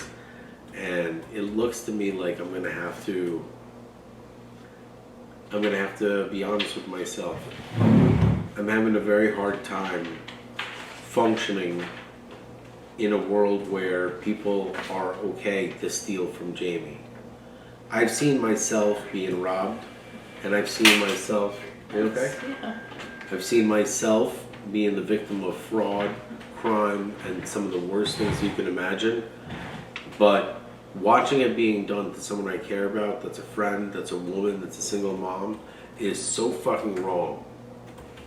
And it is time for me to really stand up and show everyone my true colors and why I choose to put certain matters to the side in order to right the wrongs, and that I have more than enough evidence on my side. Look, let me just level with you guys, okay? The guy that's on YouTube speaking is not the person that's lying. I promise you. There is no ability for me to create this content and back it up with facts, which is what I'm doing, and be lying to you. It's just not possible. It's not possible. It's metaphysically impossible. One needs to calmly take a breath and understand that your entire beef with me, if you're in my inner circle, is that I chose to go public and speak without asking for any money, without ever claiming anything other than what I know to be true, as well as my involvement in both national events as well as international historical things. I've also made claims that I believe to be true based on my experiences and what I know that I have done. Rather than communicating with me like normal people, my friends and family have turned their backs on me like as if I did something wrong.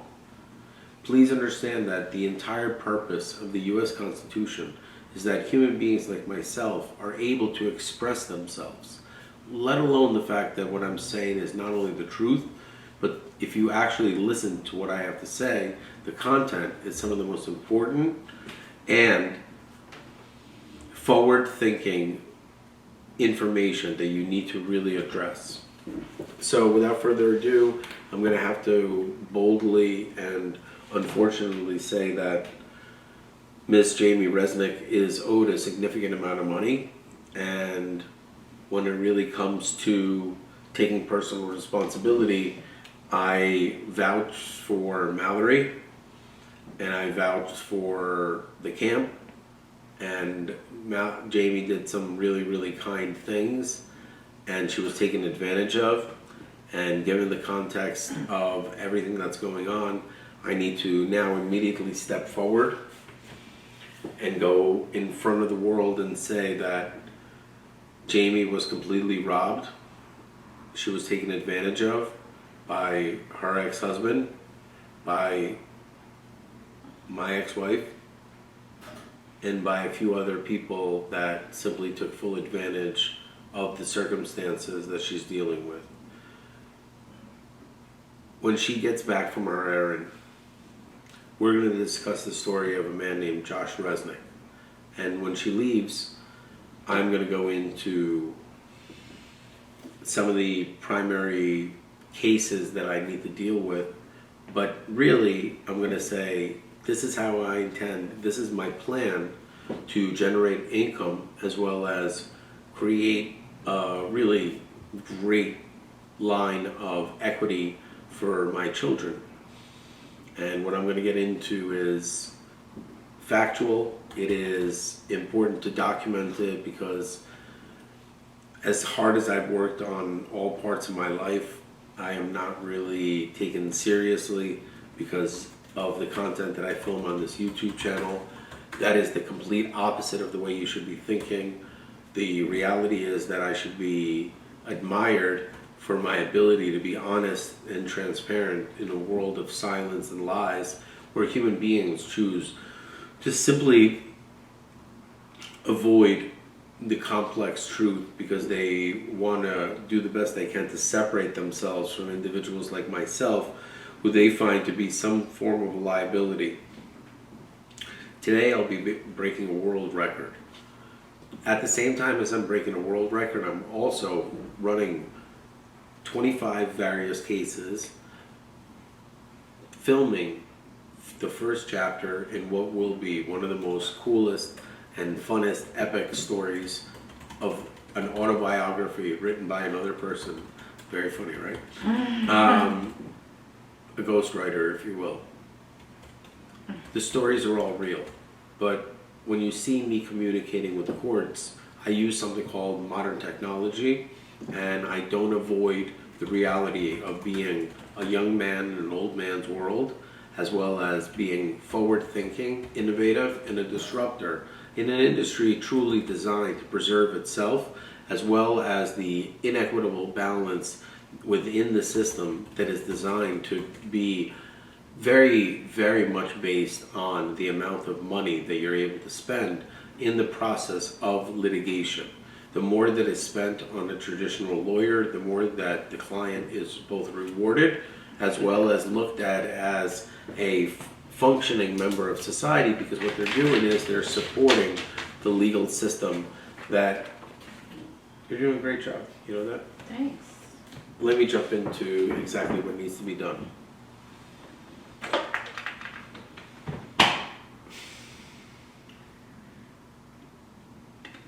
I'm sure me checking email is not very rewarding to you, but there needs to be a point where you understand that this is the first time in the history of the entire world that the audience has been taken into the world of the person.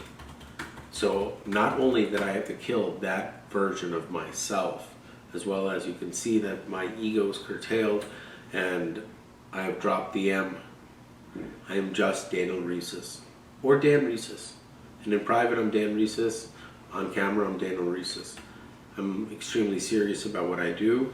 I find myself to be a laughing stock in the modern day community because both my support system as well as my enemies have aligned in the notion as well as the goal which has stripped me of all of my financial assets, as well as destroy my morale and completely destroy me as a human being. Their motivation is clear, and I too would find it extremely disruptive when someone like myself, who the world loves to hate, is winning. Winning is a construct that's really within the mind of each individual. For example, Charlie Sheen was famously known for yelling "winning" while he was already diagnosed with AIDS. And I'm not really sure if that's a joke or not, but that really happened in our real society. And what's even more interesting is that in my life, one of my close friends, Lenny Dykstra, he lived with Charlie Sheen. And he and Charlie Sheen were very close. For example, if you've ever seen the movie Major League, Charlie Sheen is an avid baseball fan, and he and Lenny Dykstra had a lot of recreational hobbies that really fell in line with one another, so they found themselves to be in this dynamic duo of total danger. Now, Lenny is famously known for being in car accidents with famous superstars. I think it was Daryl Dalton, I'm not sure. But truth be told, Lenny as a human being is a good guy. I hope he's doing okay. I wanted to see if he was doing okay, and he seemed like he was doing okay, but at the same time, he seemed to contradict his story slightly, and I find it really sad that at his point in his life he is still. Oh, excellent. Could we get all these in one file? In one pile, please. So, thank you so much, Amy. Excellent. So today we were able to file the stay and notice of appeal. I'm filing the appeal now. I have to send in the document. Got it. But it's been filed in. Yeah.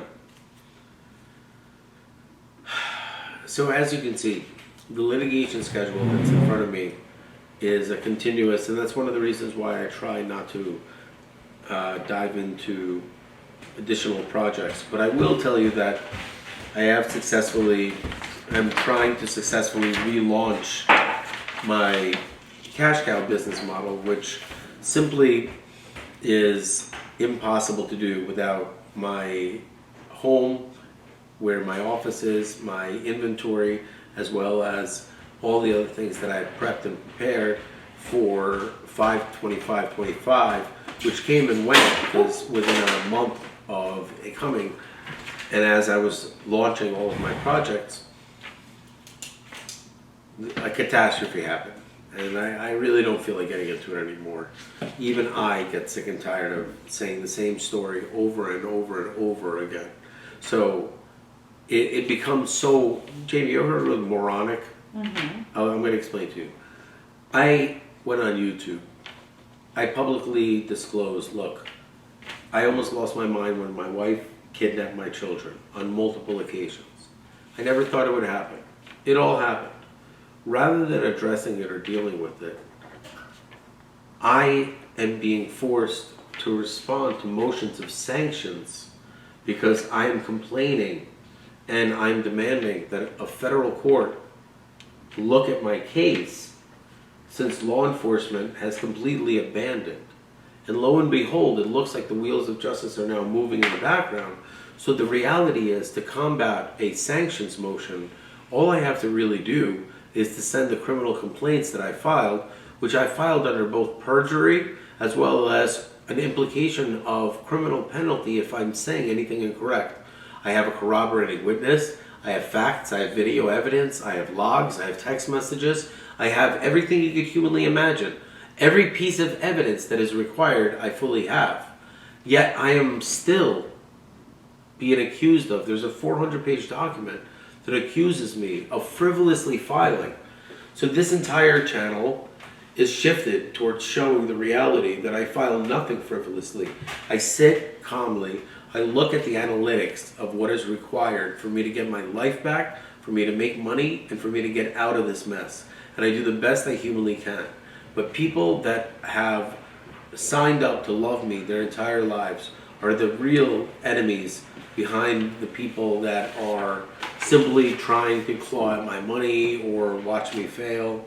So let's go into what I believe is the first step. Number one, you need to have your money returned from Drake and Pierce's camp. If this human being does not want to accept an olive branch, then there's nothing. Look, ladies and gentlemen, please understand that this channel and this record video really should reflect that I'm sitting here pondering of how to communicate with a human being that owes Jamie money, 1,000%, no question about it. I assure you, she paid for tuition that was misappropriated, misused, and now needs to be immediately returned. Instead of looking at the reality that Jamie Resnick is a human being that has, and this is all strictly because of my ex-wife's actions. This wasn't a random fluke occurrence. We had an $800,000 property under contract. I assure you, I'm telling you exactly the truth. There's actual numbers behind this. I could be ghost 1 billion.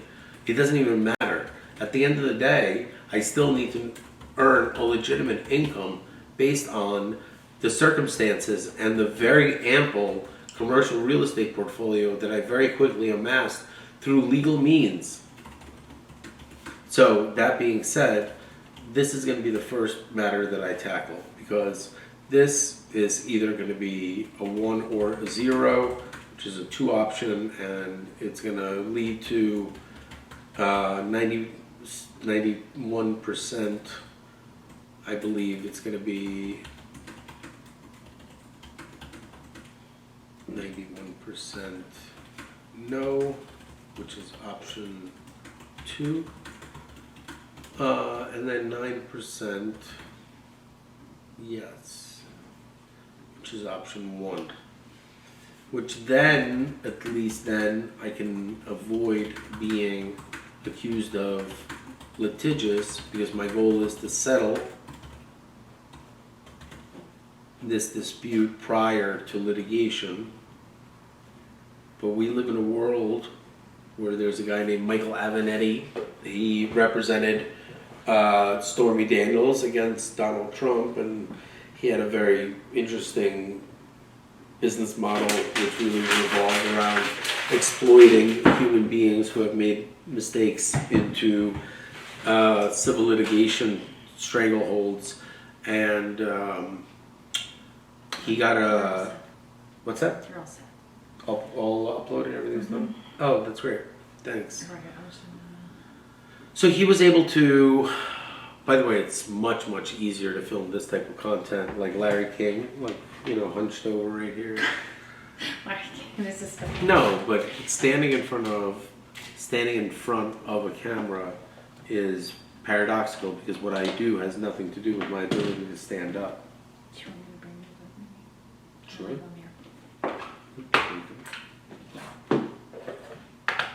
It's very interesting. Are you planning on getting into some YouTube stuff, Lois? Well, you never know when we leave this house what happens. Look, the reality is, I live a life that I've always wanted to live. My entire life. And I'm going to take a few minutes to really discuss what's going on, because continuously pumping out documents, and it's extremely discouraging to launch. Let's say I started Cash Cow, which I will spend some time discussing and formulating into full-on, not just business model, but also a go-to-market strategy, which I've already done. I just need to rehash in the memory. So there's Cash Cow, there's Pro Slay,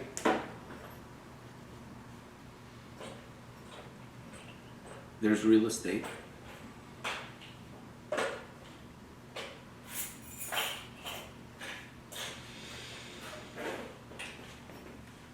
and those are 3 entities. And I really would put Microbank in there, because, and realistically, my spare time, I'm gonna do Drake's barbecue. And it's a crying shame. My wife owns Drake's Joint LLC, and her lack of cooperation during the entire business process, I took on a role as CEO in all seriousness, ready to go, as a human being who has significant experience both in leadership as well as growing and really blossoming a small business model, small concept into something extraordinary. Rather than supporting me, I was just in a fight with her on a daily basis about the most mundane things. Even the menu was a complete disaster of a fight leading to really delicious food, which is really the incredible part of this whole thing, is that my core thesis behind why I really want to restart the barbecue business is because if I am not constantly under stress and strain and fighting just for the basic right to create the menu that not only I envision, but I fully cooperate with all aspects of input, especially from people like Mallory, who has a really good palate when it comes to clean food. But what she lacked in the entire process, and this is why this is a motivational speech, lecture, whatever you want to call it, but you should learn a thing or two in this.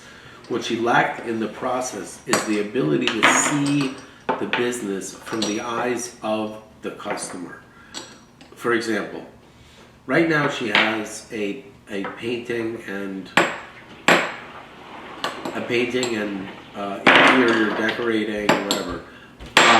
Very nice. I wish her the best of luck in Mazel Tov, and I think she is going to be very successful in it, and it took me a decade to push her into doing something, so believe it or not, I see a lot of pride into what she is doing. But when it comes to the reality of dealing with scaling a business or dealing with more than one direct customer, especially with the removal of social media, where the core of her business model marketing stems around Instagram, as well as showing people this beautiful blonde woman doing the painting herself and everything like that. And although there's a lot of good things that could come out of something like that, one needs to understand that when you create a brand like that, you're setting yourself up in a box to essentially be the same person. So when you're 43, it's cute and it's beautiful and really nice. But when you're in your late 40s, you're going to wish that you did not go down this road and listen to your ex-husband about all the advice that I tried to give regarding the reality. Second of all, see, for me, this isn't a world record. This isn't difficult. This isn't a challenge. This is nothing more than me doing my job in a comfortable setting that allows me to... Wait, Jamie, did you leave? No. Oh, can you do me a favor? Can you please pour some of that tea into this mug? Yeah. And I really just want to set this record and be able to continue. Yep, I'll be right there. So the real question is, do I go towards the continuation of businesses that I'm not able to fully launch or do anything with because of the judgments that are on me?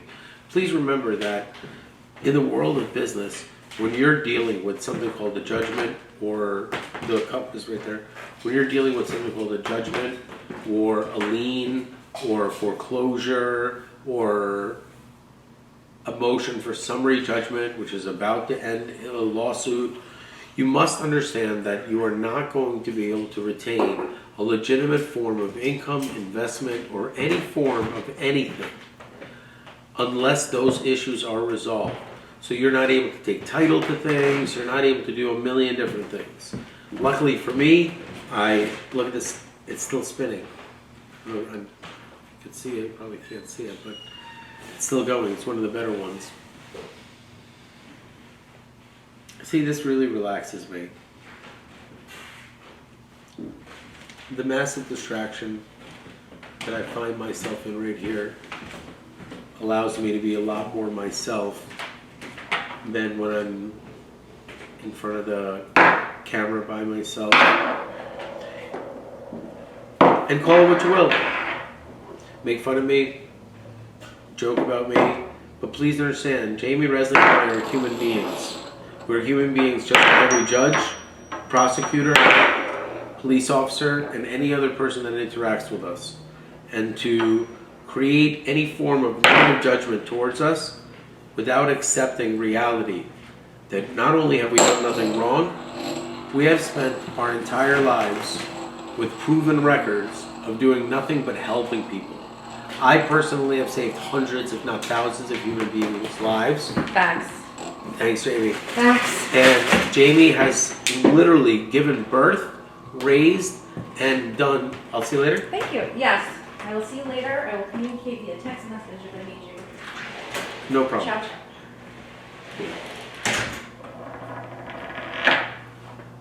The more people put Jamie down and the more they try to tell me how horrible she is, the more I question their motivation, because it would be understandable if someone had asked me about both my relationship with Jamie in an honest fashion without implying sexuality or using it.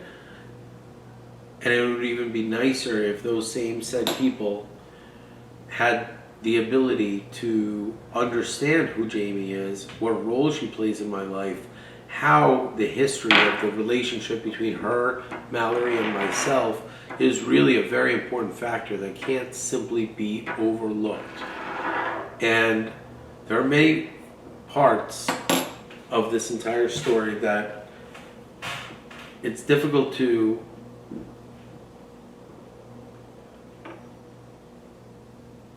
it's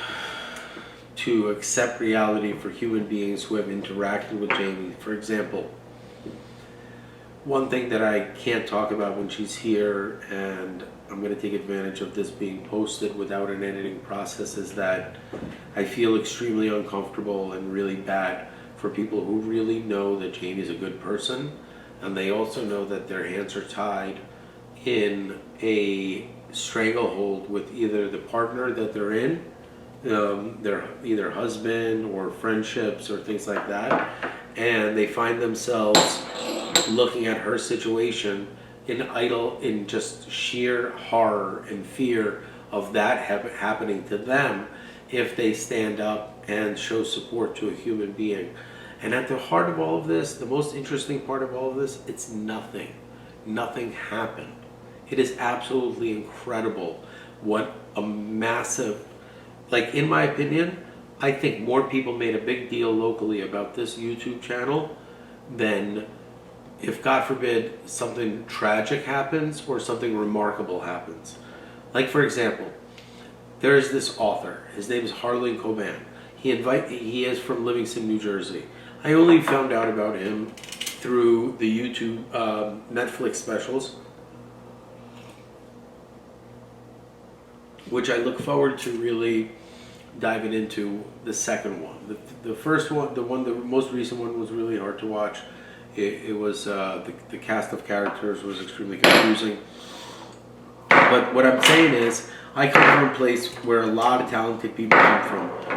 Jason Alexander, Governor Chris Christie, hate him or love him, he's very successful. And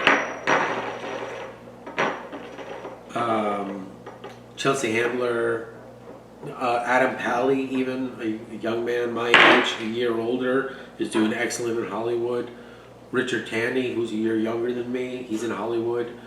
Ton of Hollywood talent. That is not to name just the other successful entrepreneurs and a boatload of other very, very successful human beings. Very few of them come back to town. I'm one of the few that came back to town. At the time that I moved into my home, I probably was worth around $20 to $30 million in real estate alone, and I was extremely confident in my growth both as an entrepreneur and the business model that I had. I understood that I also was living a lie. And this is the part where I get to really confide in the camera and tell the truth. I was living a lie because, as I've said countless times, I took an oath when I was a child regarding something called Project Ghost, and I felt that the weight of living a double life through 20 years of lying to every person I know by creating some sort of a character or a caricature of an idiot version of myself in order to hide the reality that this is what I am. And should I find myself not being accepted by the world around me, I would rather have that and know that the people around me simply don't want to accept my truth than to be accepted for a series of lies. It sucks. It's not that I owe my children an apology, it's just that I really, really, really, really think I'm a great dad. And I think that that's the most important thing. And I think that when people are able to put aside their inequalities and their perceived insecurities towards the reality that my accomplishments speak for themselves, the things that I've done against me and the reason why I have faltered for only 4 years from one Olympics to the next.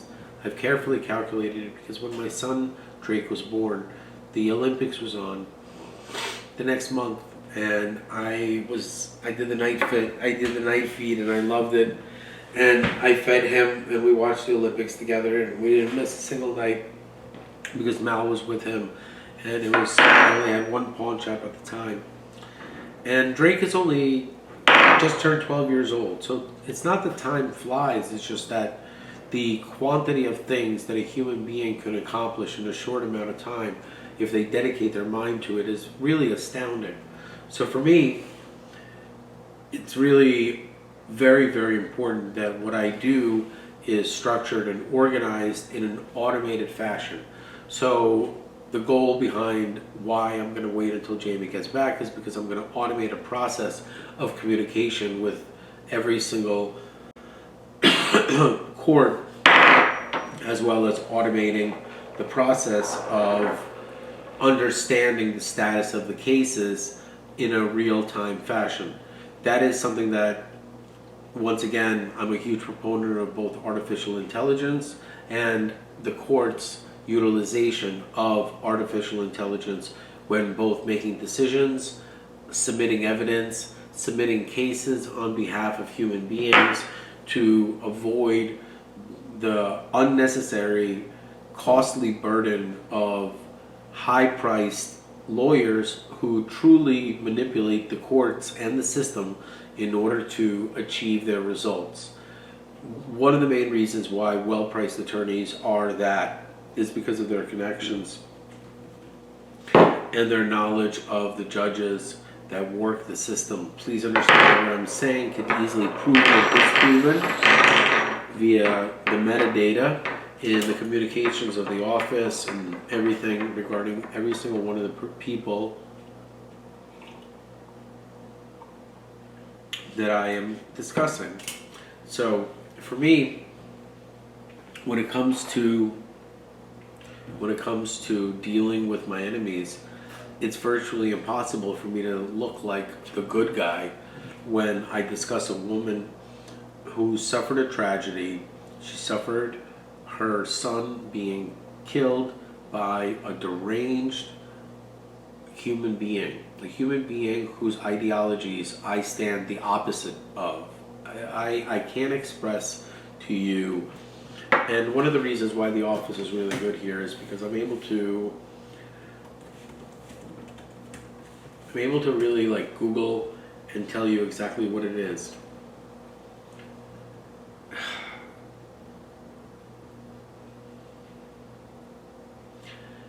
The Esther Salas murder refers to the July 2020, so it only happened 5 years ago. It's very fresh, it's very new, these wounds are very difficult. I can never imagine what my life would be like if I ever experienced anything that's tragic. there needs to be a human part of everyone that's listening to this that says that I very much care and empathize with what she has gone through. I am not a heartless son of a bitch who's interested in creating some sort of a platform in order to further viewership. As a matter of fact, I covet this small amount. The gentleman who held the record before me had 208,000 views in 1 week for the 6 hours or whatever. When I shatter this record, you will see that my entire purpose of not only doing this in the first try and doing it, but it's all positive based. And when you're dealing with a human being who has really destroyed a massive amount of your legal rights, claims, and truly, it is not just about money in these cases. One of the biggest reasons why my wife and I had so many issues is because she really, I don't want to say sided with other people, but when you have an endless stream of human beings that are screaming obscenities and dealing with constantly, for example, like celebrities that deal with the press that is constantly feeding information that is not true, it is extremely similar to this situation.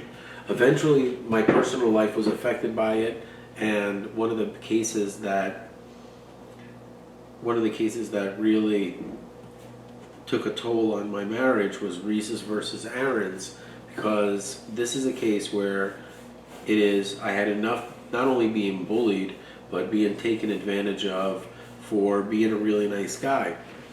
I felt that, so look, back to Esther Salas, I mean, this is an absolute tragedy, but given the fact that we live in a society where people actually think that violence is the answer to their problems, there needs to be a voice like myself who is able to calmly express that this is a human being who has done really horrible things to me on a professional level.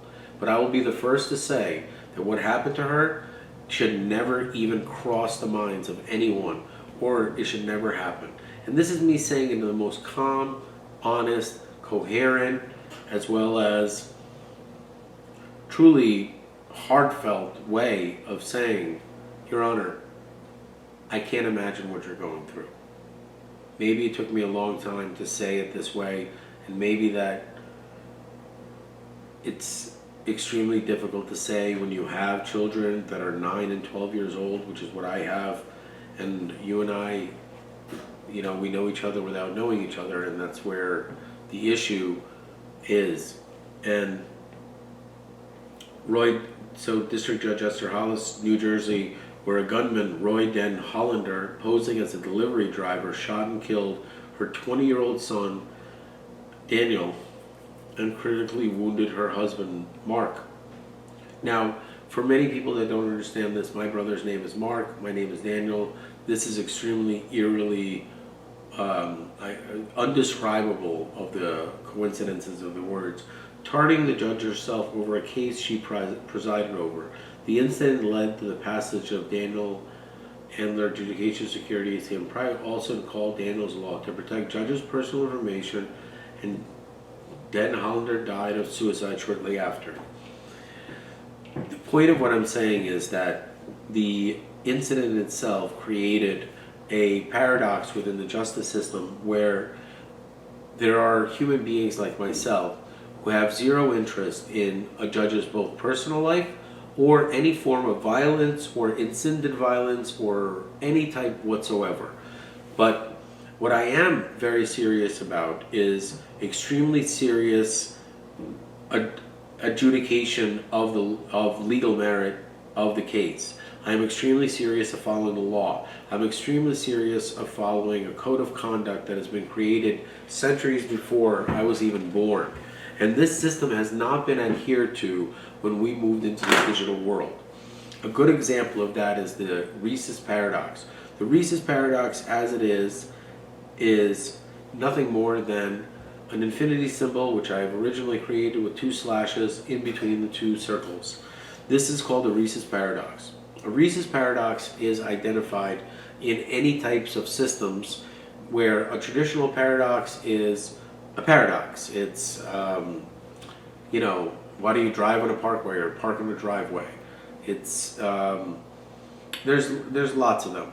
But in interim, I will express to you that the rhesus paradox in application, the originality stems from that its main application is through applied mathematics, game theory, as well as the courts.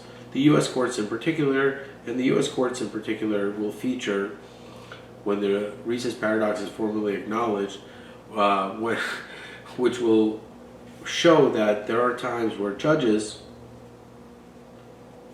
create impossible circumstances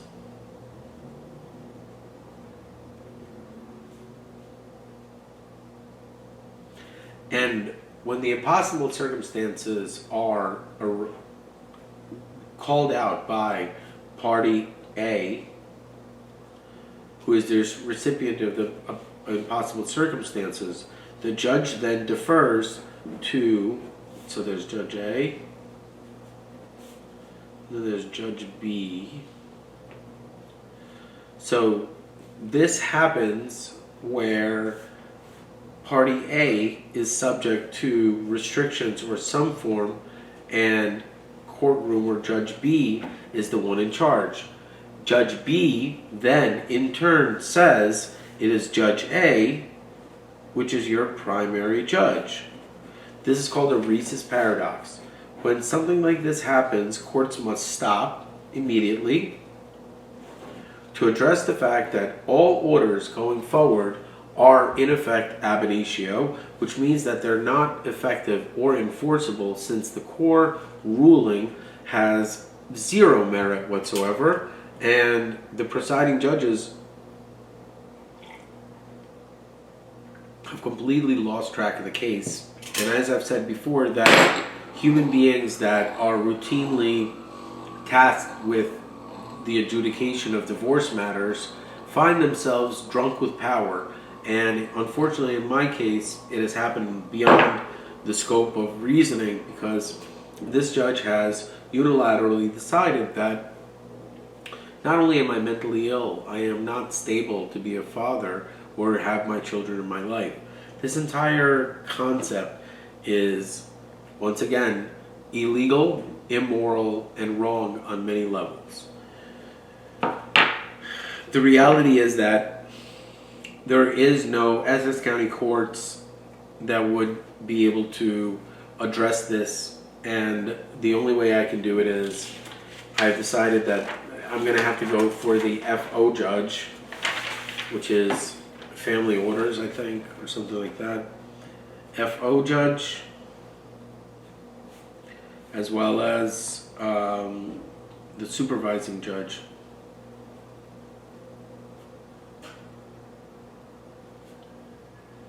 Because it's not fair to me to claim conspiracy or give some sort of false light to the audience to believe that there is some underlying conspiracy until I give an opportunity for both of these individuals to take a look at the facts, take a look at the transcripts that I present to them. And one of the things that I invented was something called CATZ, K-A-T-Z, which is Casper Assisted Transcript Zermelo. Zermelo is a reference, a game theory reference to the Zermelo theorem. This incident regarding what has happened to me opened up my eyes to the reality of very basic facts. And the facts are very simple. Prior to 2020, there were a series of court stenographers in the court whose job it was to transcribe exactly what was going on in text. Since 2020, other than in certain federal courts, which I received the transcripts for and things like that, and I've had to pay a significant amount of money, the audio file has fully replaced transcripts. So I found myself in these very strange predicaments, and I couldn't figure out why the things that I kept saying were not only routinely ignored, the judges were not really receptive to understanding that they themselves had been the people who had made the distinctions and the various orders. So it wasn't until I was able to finally perfect reverse engineering audio was I able to do everything that you're about to see.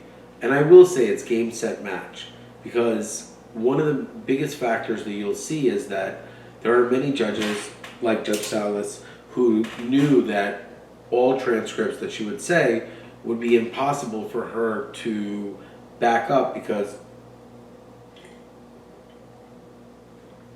she is deeply entrenched with Senator Bob Menendez, as well as various other entities that simply are truly designed to undermine the judicial process and the political process that is really designed to equal the playing field.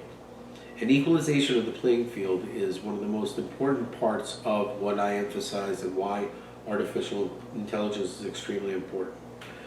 Let me just quickly check my email and make sure nothing came in.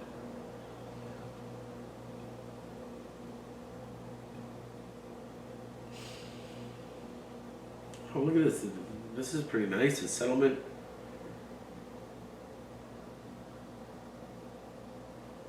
All right, there.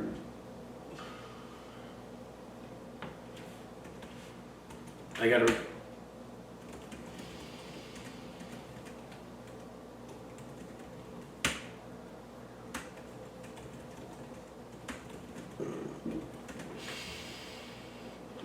I got a email, a very positive email, believe it or not, for a settlement request. And the truth is, as angry as I am, how much I miss my son is so unbelievably motivating, and watching Jamie go through what she has gone through. And I know that once I resolve this issue, Jamie will automatically be able to resolve her issue magically. It really requires you to understand that it really takes true talent to lose. It takes true strength to understand that you're in winning position. You have absolutely everything to gain through going through the negative aspect of litigation. But that's not what I want. What I want is my voice to see who I really am. True power comes with great power comes with great responsibility, but true power is never used for bad. It is only used for good. People who use power for bad misunderstand power for evil. Evil is a real thing. For me, I would like to think that this came at the heels of my hard work and dedication, as well as my general lack of cooperation. I'm going to have to take a very quick break to really digest what it is that I can propose and come to, and hopefully I'll be able to see my boys really soon, and that's a very big deal to me. And that's a very big deal to Jamie, because as a father, there are certain aspects of life that I understand I'll never understand. I've never been connected to my child as a human. But as a mother, I can only imagine the pain that she's in, and I hope to resolve it quickly.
So as you can see, my reaction towards a settlement proposal is a very positive one. It is not a negative one. Humans that are interested in conflict are not able to calculate how short life is. Mallory's a very beautiful woman. She deserves to have a happy life in the future. I am a really complicated human being. I'm not sure if I deserve to have a happy future, but I do want to make my money, and I do want to get everything that I've lost back, not just on GP, but in reality, it's a significant amount of money. My entire purpose behind all of this is for everyone to understand that prior to making a single move, I very much consider all aspects. Right now, I'm contemplating an email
So, like, you know,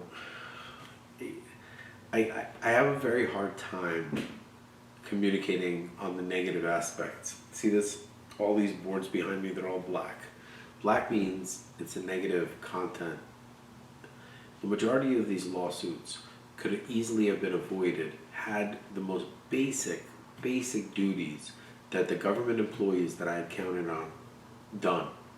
The Office of the U.S. Trustee could have easily stepped in, both at the Chapter 7 level as well as the Chapter 11, and easily could have steered the courts towards an honest and applicable resolution to the majority of the issues, as well as understanding that once I was displaced from my home, taking advantage of my inability to complete the documentation that was a requirement, or else there was a ultimatum that was placed because I wasn't able to comply with a series of documents. I was going through some very serious personal issues, which the court had zero ability.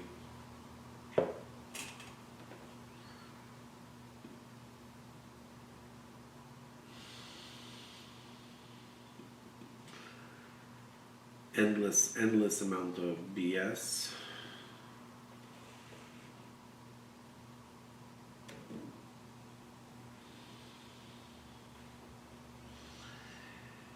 Poor Jamie, she's going through some really rough stuff.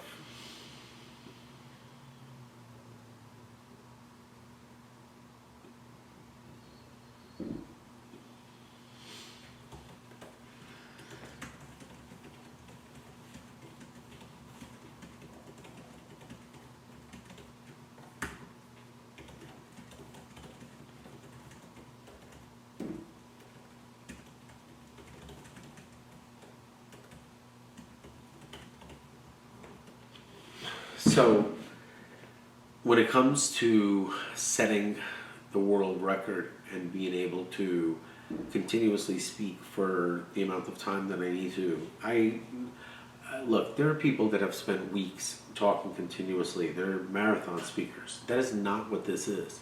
What this is my ability to orate my thoughts in a clean and an organized fashion. without using notes, without using anything. Let's take a look at how we're doing so far.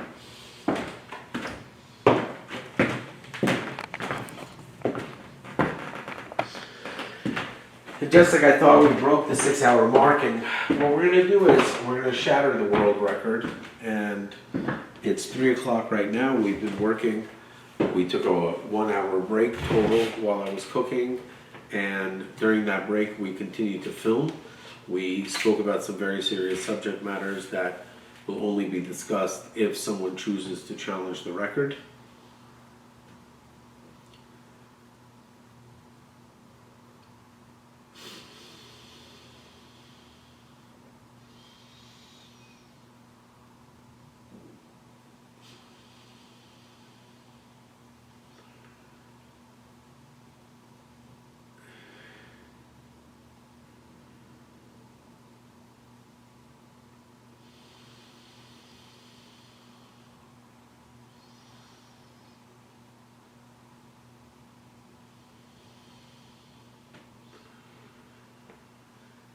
So yeah, there's a lot of people that allege something called social media misconduct, and they don't really comprehend that without my ability to express that what you're watching here is the exact day-to-day actions that can easily disprove people who believe that I engage in litigation abuse. I do not abuse the courts in any fashion.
This is my job. I respond, I create, I work very, very hard. I have an extremely hard time dealing with any types of matters until my boys are back into my life. And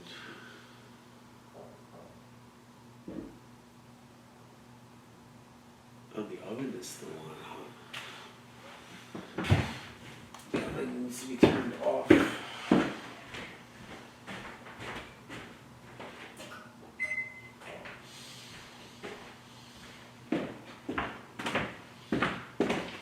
So here, what you will see is me not filing any motions, any lawsuits, or anything like that. You will see me contemplating and thinking about the next strategy of what I have to do.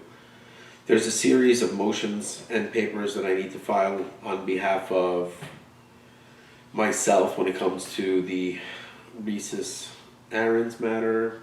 As a matter of fact, Jimmy has the printout somewhere over here, but let's see if it's over here. And this is not my office. You will see me in my office. You'll see a completely different person. All right, here we go. I have to file Warren Lustig, the appeal. Trank Biasi I have to file. My update, Rhesus Mo Phillipsburg. This one is important. This is important. This one is important. This one's important. This one's important.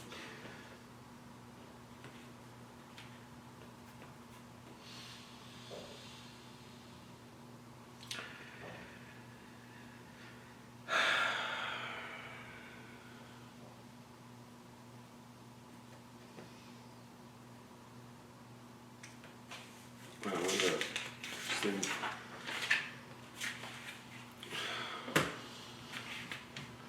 Let me see if Jamie's all right. And when she gets back, we'll be able to continue.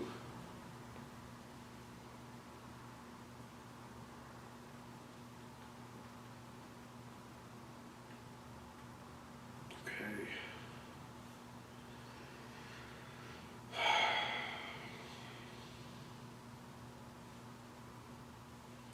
As you can see, the unedited process prevents me from truly avoiding the reality that every once in a while, even I, a human being who is very much anti-cell phone devices, every once in a while needs to use cell phone devices. But I do want to say that the limitation of the cell phone devices really stems from the fact that it should be when traveling right here and not in the palm of your hands, so that you could engage and be alive in the world. And obviously it can't be a law. You know, this isn't a Brave New World type of environment, but I do believe that there is a series of actions that we can take as a society to avoid. So for example, Tom Brady, great subject, right? It's unbelievable the amount of litigation I actually have to deal with. So I think that for today's video, we're going to go through the cases and go through the litigation. And for tomorrow's video, I'm going to show you exactly how I respond to everything. And the truth is, now that I will break the world record, I don't think that it's going to be necessary for me to continue to film. I just want to make sure that I shatter the world record so that there's no confusion about it. And I don't understand why people like my wife's attorney are not responsive enough. For me, all I can think about is seeing my boys. I could care less about this man and what he has done to me and the horrible crimes that he and his client have committed. All I care about is my boys. That's all I care about.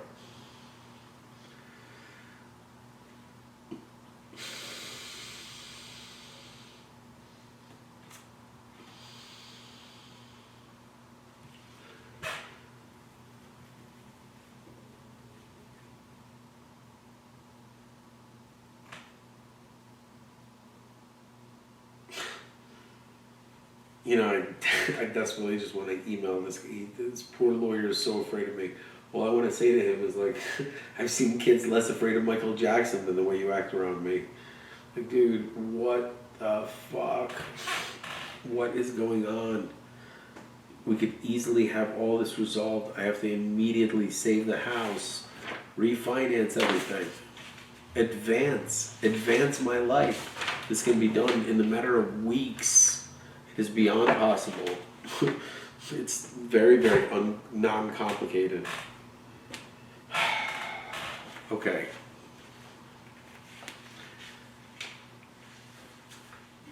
I guess for the purposes of this entire thing, rather than sitting here and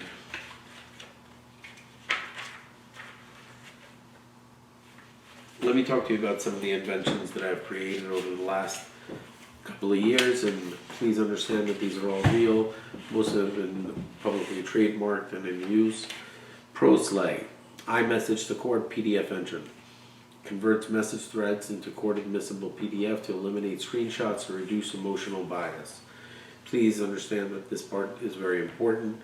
There are human beings that simply don't understand that the court cannot distinguish between thousands of text messages, and the more you burden the court on ciphering through data that should be presented in a coherent fashion, and that's where the artificial intelligence comes in, because what ProSlay is able to do is really analyze the data and see which party is more guilty or less guilty of the infraction. My text to court convert method is proprietary. It's run through Casper. I'll skip it. ProSlay powered by Casper. Brand architecture that merges platform plus AI strategist as one operating system for ProSlay litigants. It requires a human being. That's my secret. It requires a human being to interact with the system and to be legally bound to the authenticity and the honesty of the document that you're creating. An artificial intelligence engine cannot be responsible to represent human beings. It can assist human beings during a very difficult time, but it cannot replace them. It needs to be implemented within the courts in order to receive the digital evidence, data, everything imaginable, and make a coherent semblance of a case, which then gets presented in front of a judge, and then the use of the facts that the AI engine presents, the judge uses to make their decisions, not discretionary. I invented something called the ex parte machina, an algorithm detecting and flag judicial bias via mandated communications / relationships and conflict indicators. Okay, then I invented Casper, a knowledge-based access for self-represented parties to ensure rights. That's the algorithm, the acronym. So knowledge-based access for self-represented parties to ensure rights. That's what Casper stands for, in case anyone gives a shit. CATS, Transcript Engine, Transcript Analytical Systems. It stands for Casper Assisted Transcript Zarmello. Your transcript formatting and analysis framework, speaking precisions, analytical overlays. I assure you, it's a lot more sophisticated and better than you can imagine. I don't want to flash my shit in front of personal matters, which then can be copywritten and created for large scale.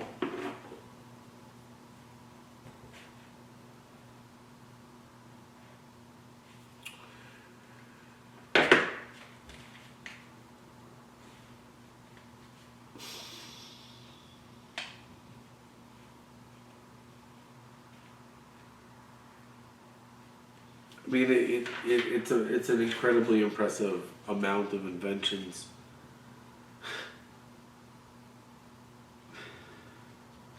Like even the rhesus paradox. I'll tell you something. I'll give you an example that doesn't even make this list. When Tom Brady retired, he decided to sell his soul to the NFL. What Tom Brady could have easily done is taken a concept. I own NationalFlagLeague.com. Flag football is not entertaining to watch on, and it definitely can't be betted on. But a format that I invented called Pickup. And Pickup allows for, say, Tom Brady and another charismatic type of a figure to be the player coaches of adult football league that requires human beings to, and the quarterback can't be touched, but the other players like the running back as well as the wide receivers can easily be affected.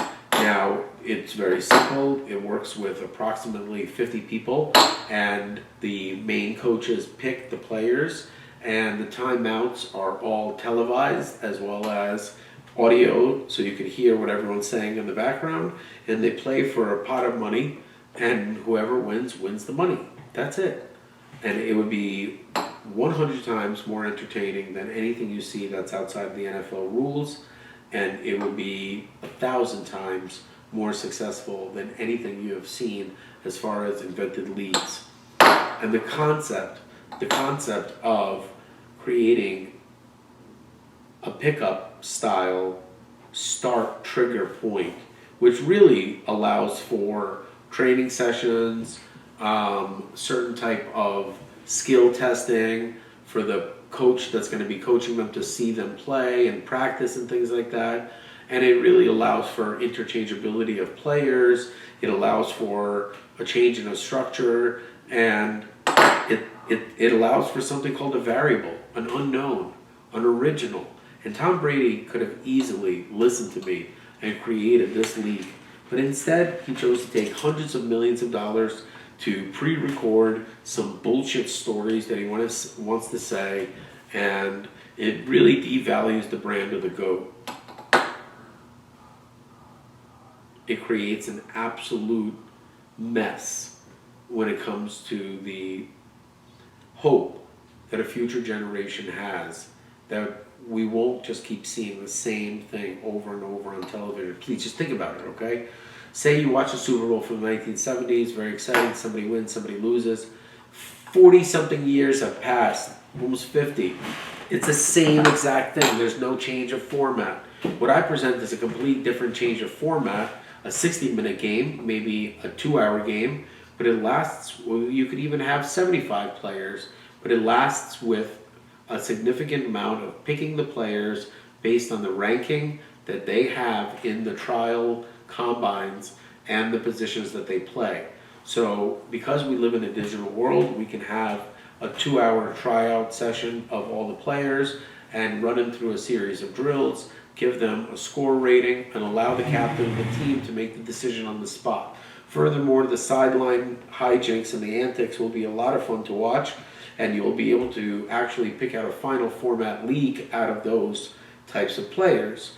Furthermore, there's no need to continuously create this incessive market for $1 trillion where each town can have its own centered league that plays inside of a stadium and allows for children to come and watch them play. This would also be a massive role model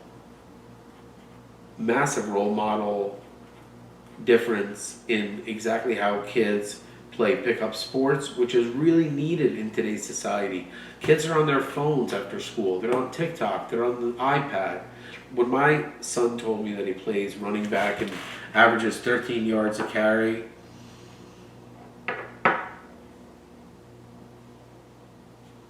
what on earth is going on here?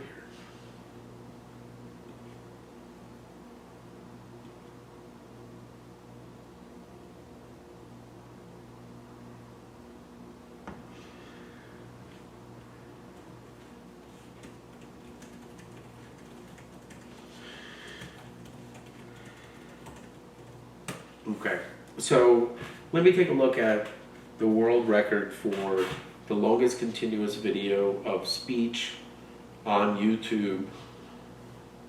Let me take a look. And I want to get this straight. I want to get the name of the person straight. I want to make sure that there's no argument or issue or any of that stuff.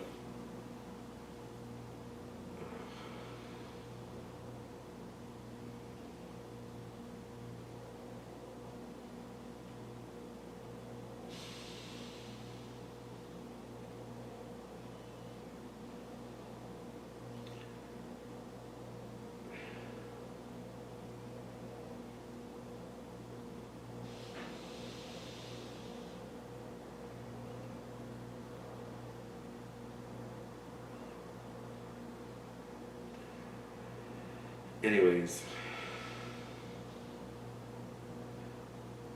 this is the name of the human. His name is, I'm going to spell it so I don't get it right. Rahul Suri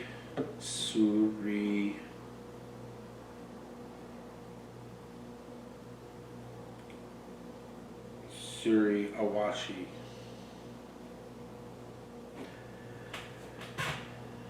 Okay, so this man Rahul Suri Awashi,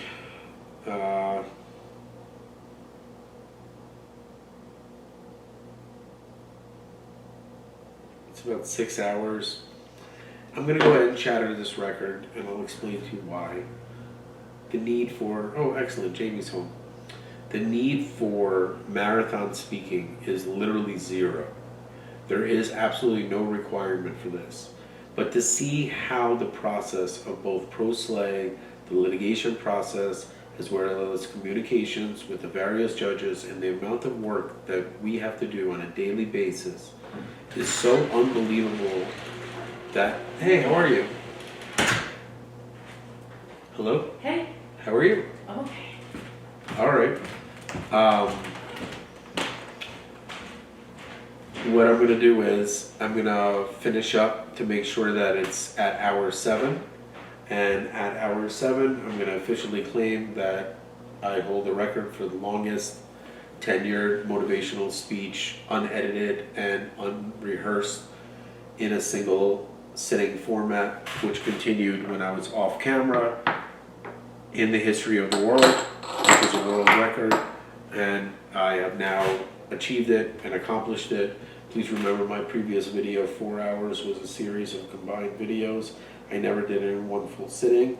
I will also continue to beat the record as I need to, and I invite anyone to come challenge it, because please remember the subject matters that I discussed all concern me or the direct effect of Ms. Resnick, who is both my very close friend and a confidant in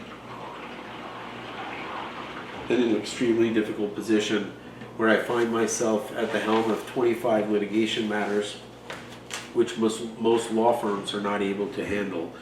Please understand that not even half of them were filed by me. They are litigation that I have to be responsible for because my mother decided to abandon her responsibility as the owner of a business, steal almost all the assets of the business, and leave me saddled with nothing more than a huge explanation of what I have to do.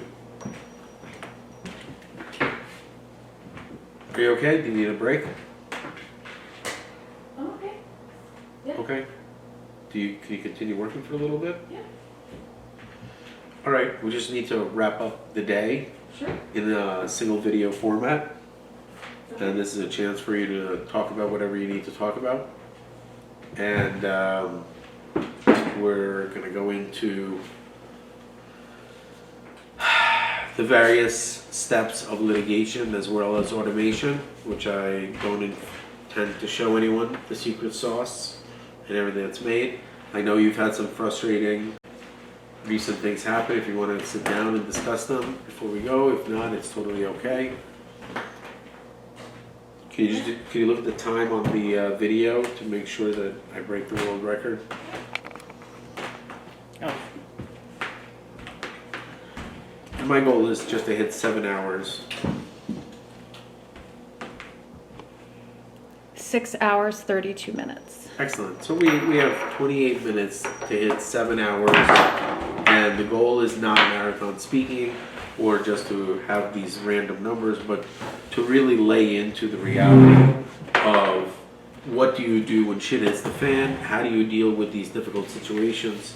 Like, for example, I stole Donald Trump's golf clubs and the Secret Service doesn't care. I ran half dozen of the most important narratives in US history. Nobody gives a shit about. But when I film a video bad-mouthing my ex-wife, people seem to really enjoy it. The problem with that is that Jamie is dealing with something that is far more serious. And I've discussed this. You okay?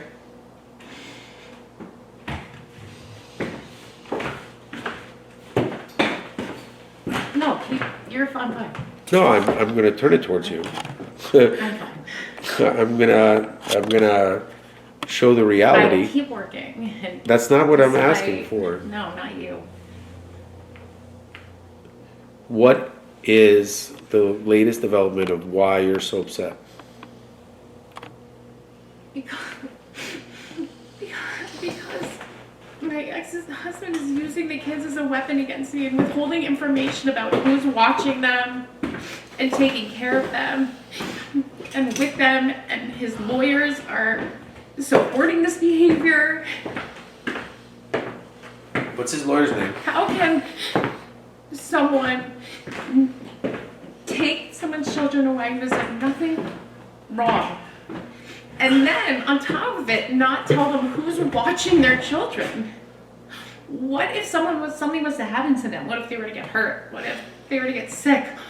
What if something worse was to happen and I don't know where they are? Who's taking care of them? I think it's horrible. I think And then that- they expect me not to be upset or act angry, and my kids don't understand why I'm having a hard time communicating because this is impossible for me. And instead of anything, I get shit on in motion and letter after letter about all my things that are wrong, instead of, hey, here's the information you requested because you're the mother of these children and you deserve to know who's watching them and where they're going to be. Can I say something? Yeah. To whom it may concern, I write this letter in my individual capacity as direct witness to the events now being distorted in the matter involving Jamie Resnick and Jared Resnick. I'm not writing as a counsel, nor to litigate facts, but to place the record in its proper chronological and factual context. Until Mallory Blask-Reeses filed her amended complaint, inventing new theories, contradictions, and internal paradoxes unsupported by evidence, no such accusations, narratives, or character attacks were ever asserted against Jamie Resnick. Not once. Not informally, not in pleadings, not in court. And that is after a full-blown divorce. The sudden emergence of these claims only after the filing is not coincidental, it is patterned. I have lived through this exact playbook. Both Jared Resnick and Mallory Blask-Reeses employed the same tactics against me, before the same court, before the same judge, and with the same complete absence of evidence. In my case, conclusory allegations were repeated until they hardened into assumptions, and assumptions were treated as concerns, and concerns were then used to justify restrictions, without a single evidentiary hearing establishing the truth. What is now being done to Jamie Resnick mirrors that sequence precisely. As someone who has been subject to this process personally, I can state unequivocally, narratives were created first and justification was reverse engineered later. I'm going to repeat myself. Narratives were created first and justification was reverse engineered later. Facts were never the driver. Jamie Resnick did not engage in wrongdoing. She did not endanger her children. She did not act erratically. She did not abuse process. What she did do, much like I did, was assert herself, ask questions, seek transparency, and refuse to quit accepted distortions. This is not misconduct. That is participation. The timing matters. The silence before the amended complaint matters. The sudden alignment of rhetoric matters. The absence of corroborating evidence matters most of all. I'm placing this statement on the record because I have first-hand knowledge of how easily unsupported accusations become accepted narratives when repeated with confidence and legal letterhead, particularly against individuals proceeding without counsel. I will not allow that pattern to continue unchallenged when I'm the living witness of this misuse. This letter is submitted in good faith for the limited purposes of clarifying the allegations now being suggested about Jamie Resnick did not exist until they were invented. And that I have personally experienced the same strategy deployed by the same actors in the same forum with the same devastating consequences despite total lack of proof. Respectfully, Daniel M. Reeses, individual witness. This is all true what I said. Jamie Resnick, you have a massive litigation claim on your hands. All I was doing while you were gone was contemplating a perfect way for me to communicate exactly what's going on. Do you understand what I just said? Yeah, you did. Do you understand that now is the time to fight back? I know. So I think we've shown everyone that we are not the litigious ones. We are the human beings that are dealing with the fallout of this incredible mess that we've fallen into. And we will continue to film content repeatedly after the record is shattered. And We both asked repeatedly for calm settling of lots of things between other people, our ex-spouses, and I have something really special for anyone who doesn't want to settle with me. Option 2. I've waited a really long time, 5 years. It's been a long time. I'm very excited. Smartest thing that Matthew Seymour ever probably did in his life was send an email to try to settle. But the stupidest thing is to dangle in front of me and not respond and actually not use anything. That would be the worst thing. yeah. So I'm upset because not only does it make me emotional and it drains me and it makes me I think you need very to speak upset. into the camera directly with me not present. It ruins it veers my entire day, my entire night, For my all of entire you, week. all of you course. fake ass people who pretend that women's rights matter, they do their marches, they do their 5K runs, they do their breast cancer walks. Look at how cowardly they are towards a woman that needs your help. Look how little anyone has done anything about No it. one's done anything. Cowards, wait till I get back. I'll tell you exactly what I think. No one has done anything. And that's what kills me, is that I write these letters, I write these things, I try to explain on YouTube, I say things like, this is the reality, this is my lived life, this is the truth. And it doesn't matter how many times I say it. It doesn't matter how many times I say, I was the primary caregiver who gave birth to these 3 children and took care of them for 15, 13, and 11 years with very little to no help. Very little to no help. And the members of this community, the members of my family, they know the truth about what has gone on and how I have had to defend my mothering, my parenting, my job, basic things that You guys are everyone sick fucking is human allowed, beings and that they have don't allowed let this, me. especially Jared Resnick, Heath Freeman, and anyone else like Josh Resnick who has supported and guided, coached, and curated the Well, that makes systemic me- destruction Yeah, I mean, of a woman and her children. Your children are the biggest victims of all of this, and only in I time. had a very strong bond, and I still do. I just, when you sever someone's, literally, like they severed the cord between me and my children, and they expect that a phone call is going to replace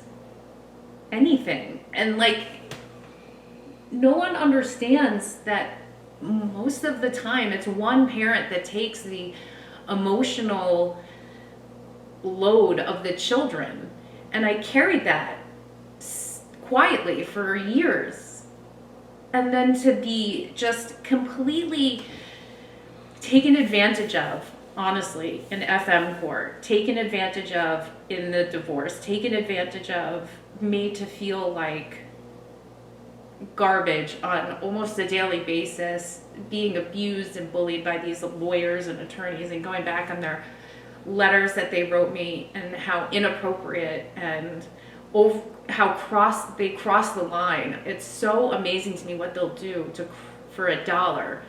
Not only do they want to take my children away, not tell me who's watching them, then he's asking me to pay for their expenses while they're not in my care, future expenses, and withhold information, and expect me to do whatever they say. The whole thing is so overwhelming, and it has, and they want money.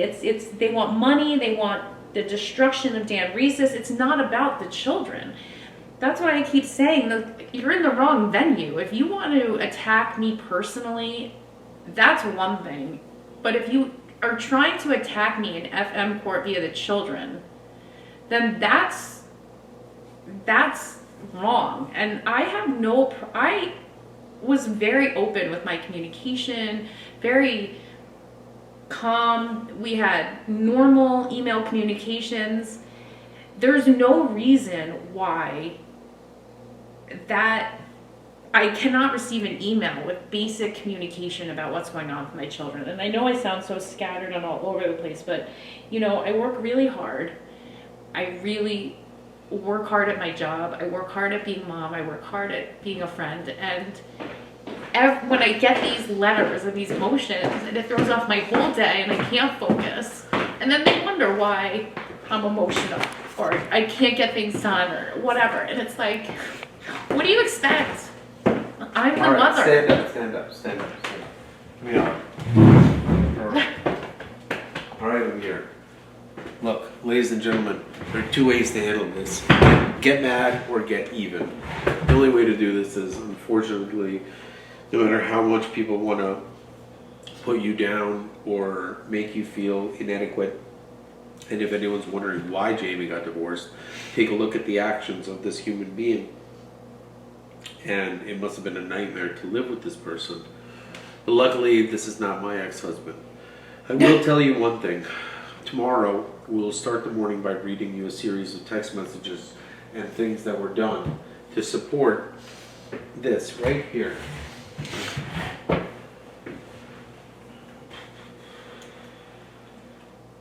Right here.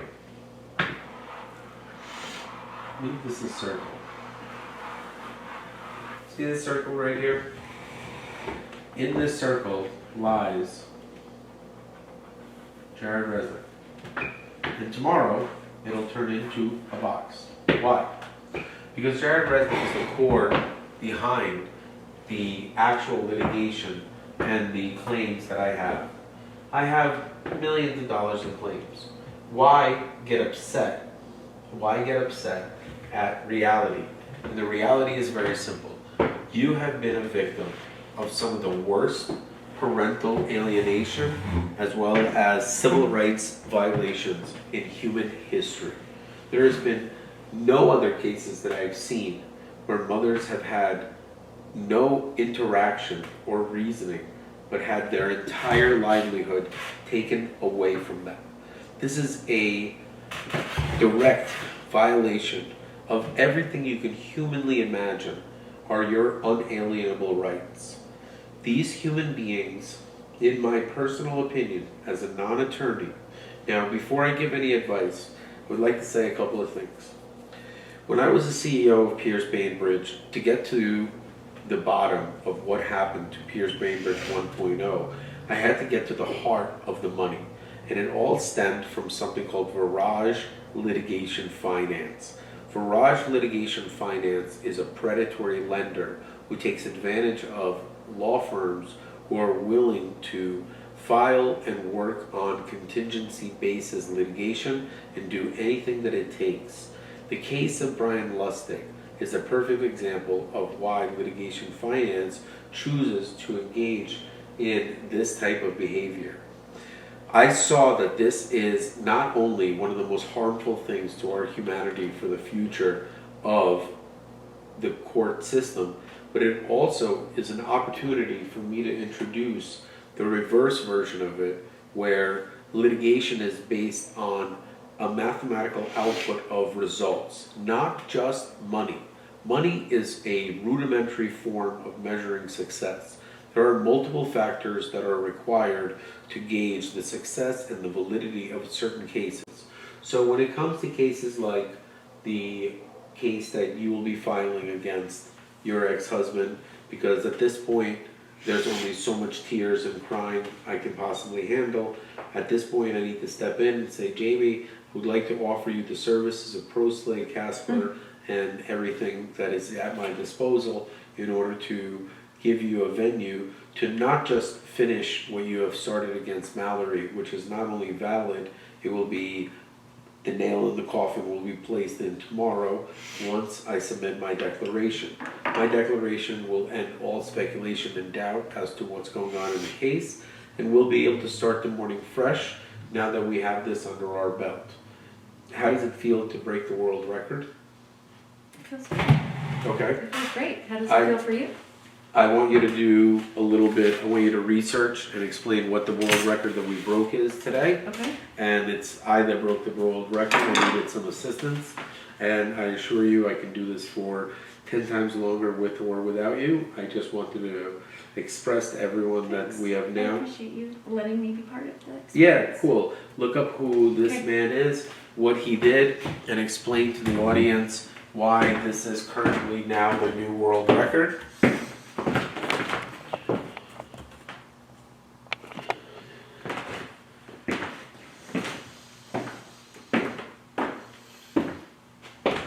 Is that how you spell it?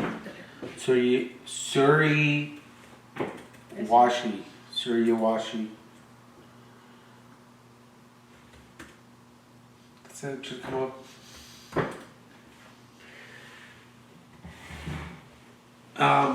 So, longest speech. Why'd you Yeah. type in longest speech? Yeah. Longest motivational speech. Remember, it has to be in sync with not just the filibuster or opinions or reading from a script. So Cory Booker had a piece of paper, all these pieces of paper that he was reading from the entire time. Okay, so let's pull them up. Yeah, this is good. Alright, to see how the wiki. I can send you the Google link.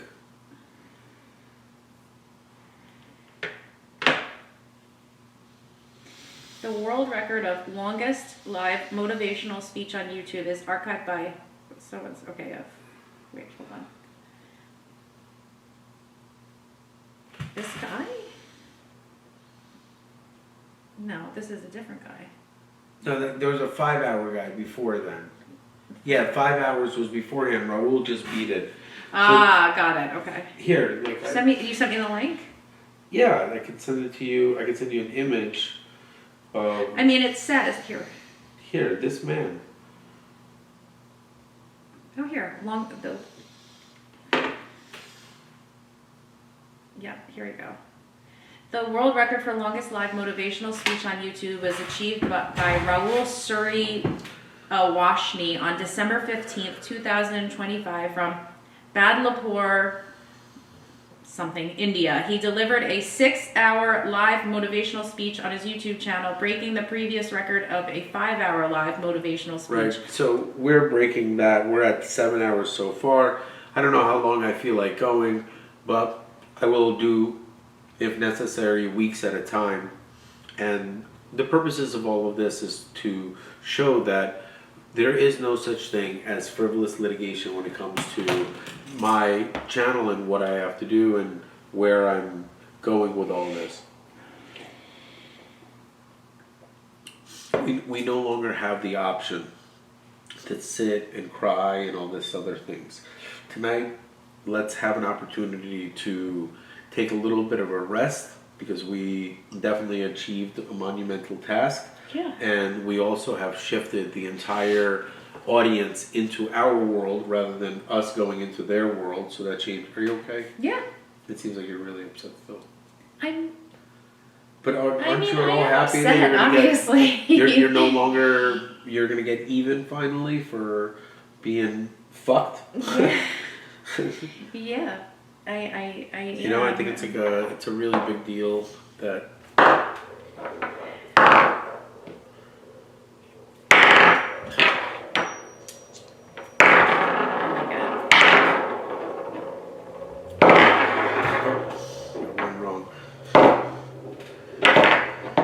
You know, you ever seen the movie Teen Witch? Yeah, top that. There it is. You got them all going. Nice. Yeah, we're pretty good at these things. Like it. I'm impressed. I think that. Were you impressed that I had that ready? No, I'm impressed that you went as long as you did today. Oh, the world record? Yeah, you did it. I mean, I'm not surprised because you are very determined. And 80-20 rule is 80% of YouTube content is fully edited and whatever, and only 20% is the raw standard. So to do 100% raw, unscripted, unedited, full motivation, cooking, working, and doing everything at the same time is still going. I believe that this record is unbreakable because the facts that I discussed are only a small fraction of what really is going on.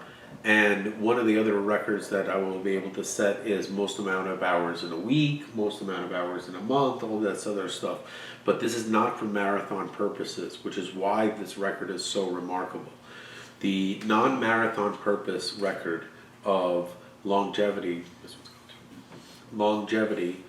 is designed to show that what I do is not only a skill, the concept of allocating a human being who just broke a world record to be mentally ill shows the true nature and character of you, the individual, that displays their ignorance towards the importance of living in a digital world and understanding that communicating while still living in a digital world orally is extremely difficult. We as a society have taught our children to be silent through text messages, social media, and other forms of Snapchat. But that's I think one of the issues is that what's amazing about this is the time that it's done. It's 2026. In 2010, there could have been many people, if YouTube came out, could have easily spent the time to continuously speak. It is the fear, it is the misunderstanding, it is the algorithm that has taken over the emotional states and the decision-making process. So notice that I can continue to go and go and go. Yeah. Does that make any sense to you yet? Yeah. Yeah. I know I have to catch up a lot, but yes, it makes sense. So, for anyone that's wondering, this video could easily continue to go further, but our goal is to first break the record, see the results, and really understand that, well, first and foremost, what time is it? It's 4 o'clock. So let's take a look if we hit 7 hours yet. Our goal is to hit 1 mark. And to shatter that record, I believe that we can go into, we have 5 more minutes, Jamie. Oh, yeah. So what would you like to add in? I want to add in that I really respect the work that you do and that we do together. And I think that my admiration and respect of you on camera and on YouTube comes across as something else. And I just want to be very clear how much I respect your honesty, even though it's very hard to hear sometimes, and how honest you are to people watching about the things that you say. Because they don't really understand how true what I say is. It's so true. Because there's so much layers of sensationalism wrapped around facts. But also that you're not afraid to say it. Yeah, I don't know what fear is. You know, you have this ability to communicate and talk about everything without fear, hesitation. I like that. It's cool. I do a lot of cool tricks. Yeah. And, Top that? you know, just because I think it's awesome doesn't mean that I'm unhinged. It means I have someone that I look up to and respect to. 500 people that think that it's awesome. But like people like just want to say, "Oh, you're crazy." Well, speaking devil's advocate and on their behalf, historically speaking, there's never been a human being who has revolutionized the world and been so far ahead of their time and been recognized during their time. So to me, I almost feel fully validated by the reaction of both the audience, the support system, the people that are close to me, because it truly replicates everything that I've learned in history about the greatest men and women who have changed our society, as well as the difficulties of their lives in the context of, hey, what happened when they invented penicillin then? How long did it take? How many years did he have to go and be laughed at until someone said, well, maybe this will save other human beings? And another person said, maybe we can make money on this. And all of a sudden, you know, you get yourself a groundbreaking revolutionary process. See, that makes me feel better. Well, what really should make you feel better is the machine is now complete. In case you were wondering, this is the final chapter step that I needed to have ProSlay done. Now, as you can see, it took us less than half an hour to produce a series of motions that would cost anywhere between $5,000 to $10,000 from the law firm. And rather than being heralded as innovators and proprietors of artificial intelligence in the legal system on the pro se level, not on an enterprise level like Harvey, which is a multi-billion-dollar product that's in the market today. So rather than looking at the reality that what Daniel is doing far exceeds the output of all the resources put into Harvey by simply using him, Miss Resnick, and a very limited amount of resources in order to achieve the most optimal results. This is a design. I understood the value of litigation, and I also understood the value of the cost of litigation. Because of my knowledge, skills, intelligence, and ability to kick ass, that doesn't mean you have an opportunity to put me down and utilize your very limited, feeble legal minds in order to find some sort of a loophole. There's something called a Rosenblum hearing. Grow a set of balls and see me on a Rosenblum hearing and watch me destroy you. And as I destroy you, I will use you as an example for the next time anyone wants to mention the word sanctions and Dan Reeses in the same sentence. Miss Resnick has had absolutely enough of being tortured, tormented, and bullied. And me, I need to live my life. She's a very important part of my business, my future, my ability to make an income in a digital world where my intelligence, my brain, my power, my balls are far greater than anything sitting across the table from me, even if they have the balls to sit down. That's the problem that I live in. When you're as strong, as smart, and as cunning as I am, kindness is just not something anyone recognizes is your best quality. My name is Daniel M. Reeses. Before I click off, I want to make sure we break the world record. Ms. Resnick, you have anything else you want to add? I just have one more question. What do you got?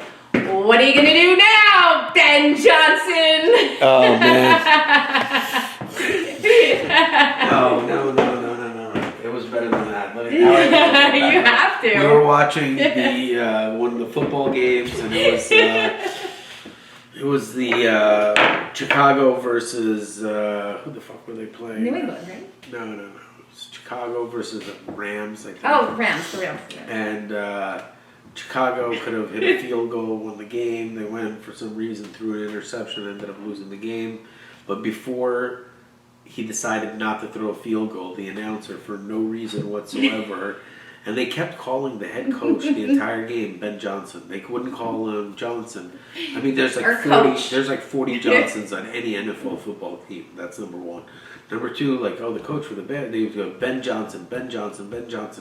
So for no reason, at this one juncture, Jamie and I are just sitting watching the game, and the guy goes, "What are you going to do now, Ben Johnson?" And Jamie and I start having this great laugh, and she's laughing, and I'm laughing, and I'm like, "Jamie, isn't that nuts?" And Jamie's like, "Man, he must really not like the other guy." I'm like, "What other guy are you talking about?" And Jamie thought that Ben Johnson was the other guy in the announcer booth. And my hypothesis was that the announcer had money on the Bears, and he just needed Ben Johnson to hit this fucking field goal, and he was so upset that he didn't get it. But Jamie's attempted recreation was this following line: "What are you gonna do now? What are you gonna do now, Ben Johnson?" It wasn't even that. It was, "What are you gonna do now, Ben Johnson?" It was just the biggest fuck you. It was so disrespectful. It was so. Oh my poor God. coach. Imagine coming home and being like, "Damn, I lost the game." But the fact that both of us stopped and we looked at each other, we were like, Because it was very uncharacteristic. Let's What? face it, the majority of the NFL announcers just speak in, it's basically homoerotic novel recreations. oh my God, totally. It's The all about tush push. this. What a giant sack! He really burst the hole. What a beautiful hole he had there. The homoerotic references are so out of this world. You might as well have Tobias Fuke from Arrested Development calling the plays. And on that note, we're gonna call it a day. Yeah, we won. We didn't win. We set the world record temporarily. Daniel M. Reeses. I wait for the next person. Thank you so much. I wait for the next human being who attempts to challenge it. I also will cite the context and the importance of what I discussed, as well as the validity of the reality of what I talked about and how much more difficult this context is compared to speaking on random motivational facts, as well as filibustering or reading stories from a notebook like Cory Booker did. Please understand that long form speaking has been around for a very long time, but the YouTube channel and the dissemination of facts across billions of human beings potentially, or even one other person that watches it, this is the first time in history we can do it. Please understand that there's a reason why the world record was 6 hours. What it is extremely difficult. Ms. Resnick has to tune everything off in order to get this done, and it'll take her weeks to come back and de-thaw into humanity. But I just wanted to say thank you very much for being my co-pilot in this. Thanks. I couldn't have done it without a really good assistant, and I've never formally set out to break a world record, and to break one feels really weird. I guess we should be able to I'm excited. enjoy You deserve it. the rest You of the deserve some night, good and things. unfortunately for me, I still have more work. Yeah. But I wanted to let everybody know that this record is dedicated to Drake and Pierce Reeses, and I would like to personally dedicate this record to ABC, the 3 children for Miss Jamie Resnick, because this never would have been ever able to be possible without her work. For you kids who don't know what she does, she is a record holder, world record holder right now, into the longest motivational speech. Please remember, this was not done for money. I'm not sponsored by anyone, and this is done solely to refute my enemies, to establish position, and to kick some ass.